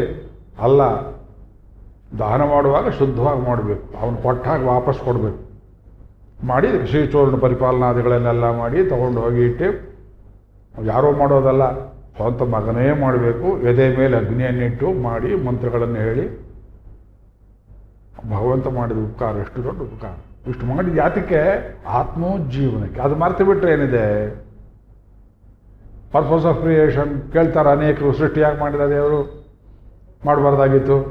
ಸೃಷ್ಟಿ ಯಾತಕ್ಕಿದೆ? ದೊಡ್ಡ ಪ್ರಶ್ನೆ ಬ್ರಹ್ಮಸೂತ್ರದಲ್ಲಿ. ಉಪನಿಷತ್ತುಗಳಲ್ಲಿ ಹೇಳಿದ್ದಾರೆ. ಅಯ್ಯ, ಅದರ ಮೇಲೆ ಕುತರ್ಕ ಎಬ್ಬಿಸೋರಿದ್ದಾರಲ್ಲ. ಈ ದೇಶದಲ್ಲಿ ಪಂಡಿತರಷ್ಟು ಕುತರ್ಕ ಎಬ್ಬಿಸೋರು ಯಾರೂ ಇಲ್ಲ. ಸಾಮಾನ್ಯರಂತಿದ್ಬೋದು. ಸ್ವಲ್ಪ ಸಂಸ್ಕೃತ ಬಂದವರು, ವೇದಾಂತ ತಿಳ್ಕೊಂಡವರು, ಗರ್ವಿಗಳು, ಯೋಗದಲ್ಲಿ ಬರದೇ ಇದ್ದವರು, ಭಗವಂತನಲ್ಲಿ ಪ್ರೀತಿ ಬರದೇ ಇದ್ದವರು. ಪ್ರೀತಿ ಬರದೇ ಇದ್ದ ಪಾಂಡಿತ್ಯ ತಗೊಂಡು ಏನು ಮಾಡ್ತೀರಿ? ಕತ್ತೆ ಮೇಲೆ ಕುಂಕುಮ ಕಸ್ತೂರಿ ಕುಂಕುಮ ಭಾರ ಹೊರಸಿದ ಹಾಗೆ ಅಂತಾರೆ ಪಿಳ್ಳ ಲೋಕಾಚಾರ್ಯರು. ಕುಂಕುಮಂ ಶವಂತ ಕഴുದೈ ಪೋಲೆ. ಕಸ್ತೂರಿಯ ಭಾರ ಹಾಕಿರ್ಬೋದು. ಪಾಂಡಿತ್ಯಂ ನಿರ್ವಿದ್ಯ ಬಾಲ್ಯೇ ತಿಷ್ಠಾಸೀತ್ ಬುಧೋಪಿ ಬಾಲಕವತ್ ಕ್ರೀಡೆ. 11ನೇ ಸ್ಕಂದ. ಇದು ಗುರುಗೀತೆ. ಬುಧೋ ಬಾಲಕವತ್, ಪಂಡಿತನಾಗಿದ್ದರೂ ಬಾಲಕನಂತಿರಬೇಕು. ಯಾದ್ರೆ ಅರ್ಥ ಏನು ತಿಳಿಲಿಲ್ಲ. ಇಂಗ್ಲೀಷಲ್ಲಿ ಹೇಳ್ತಾನೆ, as you grow older the most difficult thing for you is to preserve your innocence. ಮಗುವಿನಂತಹ ನಿಷ್ಕಪಟ ಸ್ವಭಾವ ಮನಸ್ಸು ವಯಸ್ಸಾಗ್ತಾ ಹೋಗಿಬಿಡ್ತದೆ. ಕಪಟ, ಕುಟಿಲ, ವಕ್ರ ಎಲ್ಲ ಹೊಕ್ಕು ಬಿಡುತ್ತೆ ಜ್ಞಾನದ ಹೆಸರಲ್ಲಿ. ಕಷ್ಟವಾದದ್ದು ಯಾವುದು? ಆ ಸಹಜವಾಗಿ ಹುಟ್ಟಿದ ಮಗುವಿನ ಸ್ವಭಾವವನ್ನು ಕಾಪಾಡಿಕೊಳ್ಳೋದು ಕಷ್ಟ. ಅದು ಪಾಂಡಿತ್ಯಂ ನಿರ್ವಿದ್ಯ. ಪಾಂಡಿತ್ಯವೆಲ್ಲ ಪಡ್ಕೊಳ್ಳಿ, ಒಂದು ಕಡೆ ಕಂತೆ ಕಟ್ಟಿಡಿ. ಬಾಲ್ಯೇ ತಿಷ್ಠಾಸೆ, ಬಾಲ್ಯೇ ಸ್ಥಾತುಮಿಚ್ಛೆ. ದತ್ತಾತ್ರೇಯ ಗೀತೆ 11ನೇ ಸ್ಕಂದಲ್ಲಿ ಬರುತ್ತೆ. ಅಮೃತ 24 ಗುರುಗಳನ್ನು ಕುರಿತು ಹೇಳ್ತಾರೆ. ಬುಧೋ ಬಾಲಕವತ್ ಕ್ರೀಡೆ. ಬಹಳಷ್ಟು ಜನರ ಜೊತೆಯಲ್ಲಿ ಜಂಜಾಟದಲ್ಲಿ ಕೂತಿದ್ರೆ ಅವರು ವಾದಕ್ಕೆ ಕೇಳಿತಾರೆ, ಮಾತು ಹೇಳ್ತಾರೆ. ತಿಳಿದವರೆಗೂ ವಾದಕ್ಕೆ ಹೋಗಬಾರ್ದು, ಯೋಗಕ್ಕೆ ಹೋಗಬೇಕು, ಭಗವಂತ ಅನುಭೂತಿಯಲ್ಲಿರಬೇಕು. ಹಾಗಿದ್ದವರಿಗೆ ಭಗವಂತ ಜೀವನದ ಪ್ರಯೋಜನವನ್ನು ತಿಳಿಸಿಕೊಡ್ತಾನೆ. ಉಳಿದಿದ್ದವರು ಜೀವನದ ಪ್ರಯೋಜನ ತಿಳಿಯೋದಿಲ್ಲ. ತಿನ್ನುವುದೇ ಪುರುಷಾರ್ಥ. ಹೌದು, ತಿಂದು ಕೊಬ್ಬಿಸ್ತೀರಲ್ಲ, ಕೊನೆಯಲ್ಲಿ 4 ಜನಕ್ಕೆ ಎಷ್ಟು ಕಷ್ಟ ಕೊಡ್ತೀರಪ್ಪ. 4 ಜನ ಎಲ್ಲ ಕಾಲು ಹೋಯ್ತೀರಿ. ಮುನ್ಸಿಪಾಲ್ಟಿ ಗಾಡಿ ಬರ್ತದೆ ಅಂದರೆ ಟೈರ್ ಬರ್ಸ್ಟ್ ಆಗ್ತದೆ. ಶರೀರ ದೊಡ್ಡದು ಮಾಡಿಬಿಟ್ರೆ ಆಮೇಲೆ ನಿಮಗೆ ಮನುಷ್ಯ ಕೊನೆಯ ತನಕ ವಯಸ್ಸಾಗ್ತಾ ಈಗ ನನಗೆ ಬರ್ತಾರೋ ಭಾವ ನಿಮಗೂ ಹೇಳ್ತೇನೆ, ನಾನು ಪರಹಿಂಸೆ ಮಾಡ್ತಾ ಇದ್ದೇನೆಯೋ ಅಂತ ಭಾಳ ತುಂಬ ಕೂಸಿದ ಮನಸ್ಸು. 2 ಗಂಟೆ ನಿಮ್ಮನ್ನೆಲ್ಲ ಕೂರಿಸಿ 10 ದಿವಸ ಗೋಡೆ ಇಕ್ಕೋತಾ ಇದ್ದೇನೆಯೋ, ಏನು ತೊಂದರೆ ಕೊಡ್ತಾ ಇದ್ದೇನೆಯೋ, ಯಾರು ಪ್ರೀತಿಯಿಂದ ಬರ್ತೀರೋ, ಯಾರು ಲೊಟ್ಕೊಂಡು ಬರ್ತೀರೋ, ಯಾರು ಇಲ್ಲ ಅಂತ ಒಂಥರ ಹೇಳಿದರು. ಬಿಡೋಕ್ಕಿಲ್ಲ, ಕೂತ್ಕೊಳ್ಳೋಕ್ಕಿಲ್ಲ, ಇವರು ಟೈಮ್ ಕೀಪಪ್ ಮಾಡೋದಿಲ್ಲ, ನಮ್ಮ ಮೇಲೆ ದೊಡ್ಡ ಆಕ್ಷೇಪ. ಹಿಂಸೆ ಕೊಡಬಾರ್ದು, ಪ್ರೀತಿಯಿಂದ ಮಾತ್ರ ಬರಬೇಕು, ಪ್ರೀತಿಯಿಂದ ಕೇಳಬೇಕು. ಈ ಶರೀರದಿಂದ ಇನ್ನೊಬ್ಬರಿಗೆ ಹಿಂಸೆ ಆಗುವ ರೀತಿಯಲ್ಲಿ ನಾವು ಬೆಳೆಸಬಾರದು. ಅದಕ್ಕೆ ಜೀವನದ ಪರಮ ಪುರುಷಾರ್ಥ ತಿಳ್ಕೊಳ್ಬೇಕು, ತಿಳಿಸಿಕೊಳ್ಳುವುದು ಗದ್ಯ. ಪಾರಮಾರ್ಥಿಕೈ ಭಗವಚ್ಚರಣಾರವಿಂದ ಶರಣಾಗತಿ ಯಥಾವಸ್ಥಿತ ಅವಿರತಾಸ್ತು ಮೇ. ಪಾರಮಾರ್ಥಿಕಿ, ಪರಮಾರ್ಥ ಪುರುಷಾರ್ಥಗಳಲ್ಲಿ ಬಹಳ ದೊಡ್ಡದು ಪರಮ ಪುಮಾರ್ಥ. ಪರಮ ಪುರುಷಾರ್ಥ ಅಂದರೆ ಸಾಮಾನ್ಯವಾಗಿ ಮೋಕ್ಷ ಅಂತ ಹೇಳ್ತೇವೆ. ನಿತ್ಯ ಕಿಂಕರೋ ಭವಾನಿ, ಅದಕ್ಕೆ ಅರ್ಥವನ್ನು ಹೇಳಿದರು, ಜಟಾಯುಪಪತ್ತಿ ಮಾಡಿದ ರೀತಿಯಲ್ಲಿ. ಪರಮ ಪುರುಷಾರ್ಥ ಅಂದರೆ ಮೋಕ್ಷ, ಮೋಕ್ಷ ಅಂತ ಹೇಳ್ತೇವೆ. ಆ ಶಬ್ದ ಮುಮುಕ್ಷು, ಶರಣಂ ಮುಮುಕ್ಷುರ್ವೈ ಶರಣಂ ಅಹಂ ಪ್ರಪದ್ಯೆ ವೇದದಲ್ಲಿ ಬರ್ತದೆ. ಇದ್ರೂ I am sorry to say it has a negative meaning. ಅದರಲ್ಲಿ ಋಣಾತ್ಮಕವಾದ ಅರ್ಥ ಇದೆ. ಮೋಕ್ಷ ಅಂದರೆ ಬಿಡುಗಡೆ ಅಂತ. ಮುಚ್ಚು ಧಾತುವಿಗೆ ಬಿಡು ಅಂತ ಅರ್ಥ. ಹಾಗೆ ಪ್ರವಚನ ಮುಗಿದ ಮೇಲೆ ನಿಮಗೆ ಮೋಕ್ಷ ಆಗ್ತದಲ್ಲ, ನಿರ್ಬಂಧ ಮಾಡಿಕೊಂಡು ಕೂತಿದ್ದೀರಿ. ಈ ವಿಮಾನದಲ್ಲಿ ಪ್ರಯಾಣ ಮಾಡೋರಿಗೆ ಸೀಟ್ಗಳು ಎಷ್ಟು ಸಣ್ಣ ಸಣ್ಣದಾಗಿರುತ್ತೆ ನೋಡಿ, ಹಾಗಿದೆ. ಈಗ ನೀವು ಕೂತಿರೋ ಜಾಗ ಹೇಗಿದೆ, ಹತ್ತಿರ ಬನ್ನಿ ಅಂತ ಬೇರೆ ಹೇಳಿಬಿಟ್ಟೇನೆ. ಆಮೇಲೆ ನೋಡ್ತೀರಿ, ಇಷ್ಟೊತ್ತು ಕಾಲು ನೋವಿತ್ತ, ಪರವಾಗಿಲ್ಲ ಅಂತ. ಇದು ಬಿಡುಗಡೆ. ನಮ್ಗೆ ಆ ಶಬ್ದ ಇಷ್ಟವಿಲ್ಲ. ಮೋಕ್ಷ ಹೇಳ್ತೀವಿ, ಬಂದಿದೆ ಪರಂಪರೆ ಅಂತ ಹೇಳ್ತೇವೆ. ಶರೀರದಿಂದ ಬಿಡುಗಡೆ ಅದು ಮೋಕ್ಷ. ಯಾವುದರಿಂದ ಬಿಡುಗಡೆ? ಹಾಗಿದ್ರೆ ಶರೀರವೆಂಬುದು ನಿಮಗೆ ಬಂಧನವಾಗಿತ್ತು, ಜೈಲಾಗಿತ್ತು ಅನ್ನುವ ತಪ್ಪು ಕಲ್ಪನೆಯನ್ನು ಕೊಡ್ತದೆ. ಶರೀರವೆಂಬುದು, ಈಗ ಪ್ರಶ್ನೆ ಕೇಳ್ತೇನೆ, ಭಾಳ ಹೊತ್ತಾಯಿತು. ಶರೀರವೆಂಬುದು ನಿಮ್ಮ ಆತ್ಮೋಜೀವನಕ್ಕೆ ಭಗವಂತ ಕೊಟ್ಟ ಉಪಕರಣವೋ ಸಾಧನವೋ ನಿಮಗೆ ಸೆರೆಮನೆಯೋ? ಅದು ಪಾಸಿಟಿವ್ ಮೀನಿಂಗ್. ಶರೀರ ಎಂಬುದನ್ನು ಭಗವಂತ ಏಣಿ ಕೊಟ್ಟ ಯಾತಕ್ಕೆ? ಹತ್ತುವುದಕ್ಕೆ. ಕರ್ಣ ಕಳೇಬರಗಳನ್ನು ಕೊಟ್ಟದ್ದು. ಕರ್ಣ ಕಳೇಬರ ಯೋಗಂ ವಿಧರಸಿ ವೃಷಶೈಲನಾಥ ಕರುಣೇ ತ್ವಂ ಅಚಿತ ವಿಶಿಷ್ಟಾನ್ ಪ್ರಳಯೇ ಚತೂನವಲೋಕ್ಯ ಜಾತ ನಿರ್ವೇದ. ಅಚಿತ ವಿಶಿಷ್ಟಾನ್ ಪ್ರಳಯೇ ಹೇಳಿದ್ದು, ಇಷ್ಟೊತ್ತು ಹೇಳಿದ್ದು. ಅಚಿತ ವಿಶಿಷ್ಟಾನ್, ಅಚಿತ್ತಿಗಿಂತ ವ್ಯತ್ಯಾಸವಾಗಿ ಕಾಣದೇ ಇರೋ ಜೀವಾತ್ಮರನ್ನು ನೋಡಿ. ಜಾತ ನಿರ್ವೇದ, ನಿರ್ವೇದ ಅಂದರೆ ದುಃಖ, ದಯೆ ಅಂತ ಒಂದರ್ಥ. ಅಯ್ಯೋ ಅಂತ ಭಗವಂತ ಅಂತ. ಕರ್ಣಕಳೆ ವರಯೋಗಂ ವಿತರಸಿ, ವಿತರಣೆ ಮಾಡ್ತಾನೆ. ಯಾರ್ಯಾರಿಗೇನು ಕೊಡಬೇಕೋ ಅದನ್ನೇ ಕೊಡ್ತಾರೆ. ಪೂರ್ವ ಕಲ್ಪಗಳಲ್ಲಿ ನೀವು ಮಾಡಿರುವ ಪುಣ್ಯ ಪಾಪಾದಿಗಳಿಗೆ ಅನುಗುಣವಾದ ಶರೀರಗಳನ್ನೇ ಕೊಟ್ಟು ಶುಚೀನಾಂ ಶ್ರೀಮತಾನ್ಗೆ ಯೋಗ ಭ್ರಷ್ಟೋಭಿಜಾಯತೆ ತತ್ರ ತಂ ಬುದ್ಧಿ ಸಂಯೋಗಂ ಲಭತೆ ಪೌರ್ವದೇಹಿಕಂ. ನಮಗೆ ಒಳ್ಳೆ ಜನ್ಮವನ್ನು ಕೊಟ್ಟ ಭಗವಂತನ ಕೃಪೆ. ನಿಮಗೂ ಒಳ್ಳೆ ಜನ್ಮ ಕೊಟ್ಟ, ಇಲ್ದಿದ್ರಲ್ಲಿ ಬರ್ತಿದ್ರಿ ನೀವು. ಕೇಳಬೇಕು ಇಂಥ ವಿಷಯವನ್ನು, ಆತ್ಮೋಜ್ಜೀವನ ಮಾಡ್ಕೋಬೇಕು. I am sure all of you would have felt since yesterday some kind of lighting in you. ಏನೋ ಒಂದು ದೀಪ ಬೆಳಕು ಹಚ್ಚಿದಾಗಿದೆ ಅನ್ನೋ ಅನುಭವ ಬಂದಿದ್ದರೆ ಆಚಾರ್ಯರು ಗದ್ಯ ಬರೆದಿದ್ದು ಸಾರ್ಥಕ, ನಾವು ಪ್ರವಚನ ಮಾಡಿದ ಸಾರ್ಥಕ. ಕತ್ತಲೆಯಲ್ಲಿದ್ದವ್ರಿಗೆ ಒಂದು ಸ್ವಲ್ಪ ಬೆಳಕು, ಒಂದು ಟಾರ್ಚ್ ಕೈಗೆ ಸಿಕ್ಕಿದಾಗಾಯಿತು ಅಂತ ಭಗವಂತ ಆಯಿತು ಉಪಕರಣ ಅಂತ ಕೊಟ್ಟ. ಹತ್ತುವುದಕ್ಕೆ ಆರುರುಕ್ಷೋರ್ಮುನೇರ್ಯೋಗಂ ಕರ್ಮಕಾರಣ ಮುಚ್ಚತೆ ಯೋಗಾರೂಢಸ್ಯ ತಸ್ಯೈವ ಶಮಃ ಕಾರಣ ಮುಚ್ಚತೆ. 5ನೇ ಅಧ್ಯಾಯ ಆರೋಹಣ. ಪರಮಪದ ಸೋಪಾನ ಅಂತ ಒಂದು ಬರೋದು ವೇದಾಂತೇಶಕರು. ವಿವೇಕಾದಿ ನಿರ್ವೇದಾದಿ ಪರ್ವಗಳಲ್ಲಿ ಹೋಗಬೇಕು. ಮೆಟ್ಲು ಒಂದು ಮೆಟ್ಲಲ್ಲ, ಅನೇಕ ಮೆಟ್ಲನ್ನು ಹತ್ತಬೇಕು. ಅದಕ್ಕೆ ವರ್ಣಗಳುಂಟು, ಅದಕ್ಕೆ ಆಶ್ರಮಗಳುಂಟು. ಆಶ್ರಮಂ ಗತ್ವ. ಚಿಕ್ಕ ವಯಸ್ಸಲ್ಲಿ ಚೆನ್ನಾಗಿ ಗೀತೆ ಉಪನಿಷತ್ತು ಬಾಯಿಪಾಠ ಮಾಡಬೇಕು. ಅರ್ಥ ತಿಳಿಲಿಲ್ವಲ್ಲ, ಅರ್ಥ ತಿಳಿಯುವ ವಯಸ್ಸಲ್ಲ ಅದು. ಭೂಮಿಯಲ್ಲಿ ಭತ್ತದ ಬೀಜವನ್ನು ಹಾಕಿದ ಕೂಡಲೇ ಒಂದೇ ದಿವಸಕ್ಕೆ ಅದು ಭತ್ತವನ್ನು ಹೊತ್ಕೊಂಡು ತಲೆ ಮೇಲೆ ಬರೋದಿಲ್ಲ, ಕಾಯ್ತಾ ಕೂತಿರಬೇಕು. ಮೂಢ ರೈತ ಭೂಮಿಯನ್ನು ಬಗೆದು ನೆನ್ನೆ ಹಾಕಿದ್ವಲ್ಲ ಭತ್ತ ಯಾಕೆ ಬೆಳೀಲಿಲ್ಲ ಅಂತ ನೋಡಿದಾಗ ಮಾಡಬಾರ್ದು. ಚಿಕ್ಕ ವಯಸ್ಸಲ್ಲಿ ಗೀತೆ ಉರು ಹಚ್ಚಬೇಕು, ಕಷ್ಟವಾದರೂ ಪರವಾಗಿಲ್ಲ. ಅದು ಯಾವಾಗ ವಯಸ್ಸಾಗ್ತಾ ಆಗ್ತಾ ತಾನೇ ತಾನಾಗಿ ಕಷ್ಟಪಟ್ಟು ಉರು ಹಚ್ಚಿದ ವೇದ ವಾಕ್ಯಗಳು ತಾವಾಗಿ ತಲೆಗೆ ಬರುತ್ತೆ. ನಾಗರಾಜ ಅಂತ ಒಬ್ಬ ಹುಡುಗ 18-20 ವರ್ಷ, ಗೋಕರ್ಣದವನು, ಕೊಯಮತ್ತೂರು ಹೋದ ಅವನು. ಈ ಸಲ ಗೋಕರ್ಣಕ್ಕೆ ಹೋಗಿದ್ದಾಗ ದಪ್ಪ ಜುಟ್ಟು. ಒಬ್ಬರು ಸೋಮಯಾಜಿಗಳು ಕೊಯಮತ್ತೂರಲ್ಲಿ 100 ಜನ ವಿದ್ವಾಂಸರನ್ನು ಯಜುರ್ವೇದ ಪಂಡಿತರನ್ನು ತಯಾರು ಮಾಡಿದ್ದಾರೆ ನೋಡಿ, ಘನಪಾಠಗಳು ಮಾಡಿದ್ದಾರೆ. ಹೆಸರು ಗೊತ್ತಿಲ್ಲ ಪೇಪರ್ನಲ್ಲಿ. ಆ ಹುಡುಗ ಅಲ್ಲಿ ಹೋದ, ಅಲ್ಲವನು ಕೂತಿದ್ದ ನನ್ನ ಲೆಕ್ಚರ್ನಲ್ಲಿ. ಆಮೇಲೆ ಯಾರು ಬಂದು ಕರ್ಕೊಂಬಂದ್ರು, ನೋಡಿ ವೇದಾಧ್ಯಯನ ಮಾಡಿದ್ದಾನೆ, ಬೇಕಾದ ಕಡೆ ಕೇಳ್ರಿ ಹೇಳ್ತಾನೆ ಅಂತ.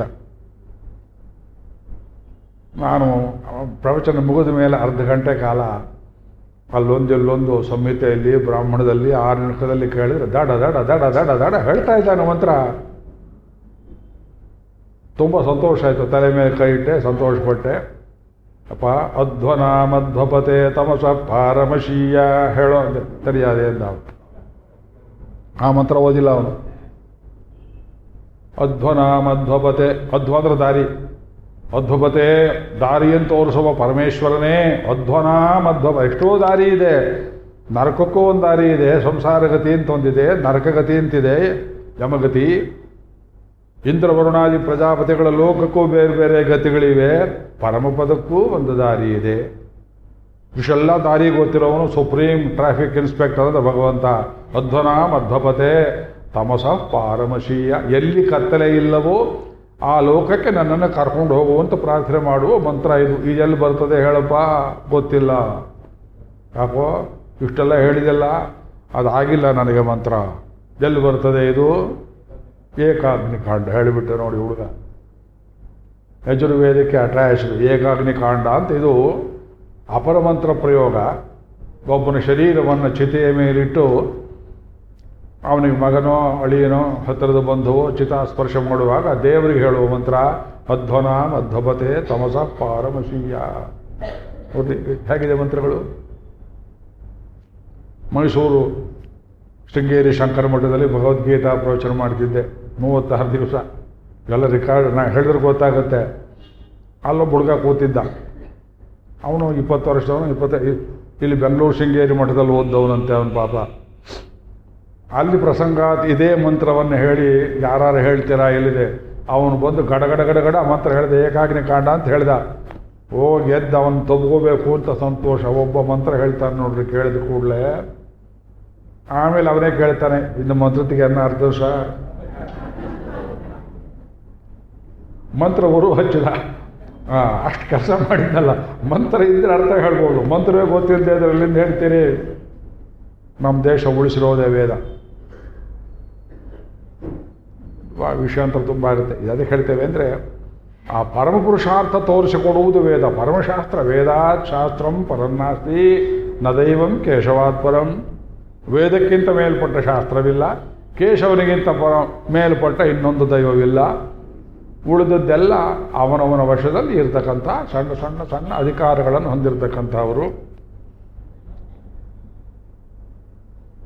ಅನ್ಯ ದೇವತೆಗಳನ್ನು ಯಾರು ಪ್ರಪತ್ತಿ ಮಾಡಿದರು, ಯಾರು ಅವರಲ್ಲಿ ಆಶ್ರಯ ಮಾಡಿದರು, ತೇಪಿ ಮಾಮೇವ ಕೌಂತೆಯ ಯಜಂತಿ ಅವಿಧಿಪೂರ್ವಕಂ. ಎಲ್ಲಿ ಬರುತ್ತೆ ಇದು? ಭಗವದ್ಗೀತೆ ಅಲ್ವೇ 7ನೇ ಅಧ್ಯಾಯ. ಏಪಿ ಅನ್ಯ ದೇವತಾ ಭಕ್ತ.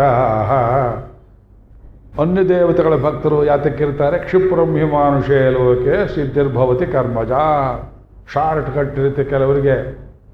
ಮೈಸೂರಲ್ಲಿ ಯಾರ್ದೋ ಮನೆಯಲ್ಲಿ ಮಗು ಗೊಳೋ ಅಂತ ಅಳ್ತಾ ಇತ್ತು. ಗೊಳೋ ಅಂತ ಒಂದ್ಸಲ ಅಳೋದಲ್ಲ, ಅಳು ನಿಲ್ಲಿಸಿಯೇ ಇಲ್ಲ. ಅದು ಹುಟ್ಟಿದಂದು ಯಾವಾಗಲೂ ಅಳೋದೆ. ಆ ಮಗುವಿಗೆ ಚಂಡಿ ಅಂತ ಹೆಸರಿಟ್ಟು. ಆ ಪಕ್ಕದ ಮನೆಯವ್ರು ಹೇಳಿದ್ರು, ಈ ಹುಡುಗಿ ಮಗು ಹೆಣ್ಮಗು ಬೇರೆ, ಅದು ಚಂಡಿ ಹಿಡಿತಾ ಇದೆಯಲ್ಲ, ಏನು ಮಾಡು ಅಂದರೆ ಅರಮನೆಗೆ ಹೋಗಿ ಅಲ್ಲಿ ಚಂಡಿ ಅಂತ ಒಂದು ದೇವತೆ ಇದೆ, ಅದಕ್ಕೊಂದು ಹರಕೆ ಕುರಿಯೋ ಕೋಳಿಯೋ ಬಲಿ ಕೊಟ್ಟರೆ ಈ ಮಗು ಅಳೋದು ನಿಲ್ಲಿಸುತ್ತೆ ನೋಡಿ ಎಂದರು. ಅವ್ರು ಮಾಡಿದರು, ಅದು ಮಗು ನಿಲ್ಲಿಸ್ತು. ಸರಿಯೋತಪ್ಪ, ದೊಡ್ಡ ಗಂಡ ಹತ್ರಕ್ಕೆ ಬಂತಲ್ಲ ನಿಮಗೆ. ಇದು ನಿರ್ಣಯ ನಿಮ್ಗೆ ಆಗದೆ ಇದ್ರೆ ಪ್ರಪತ್ತಿನ ಹೇಳಿ ಪ್ರಯೋಜನ ಇಲ್ಲ. ಯಾಕೆ ತಪ್ಪು? ಅಲ್ಪ ಫಲ ನೋಡ್ರಿ.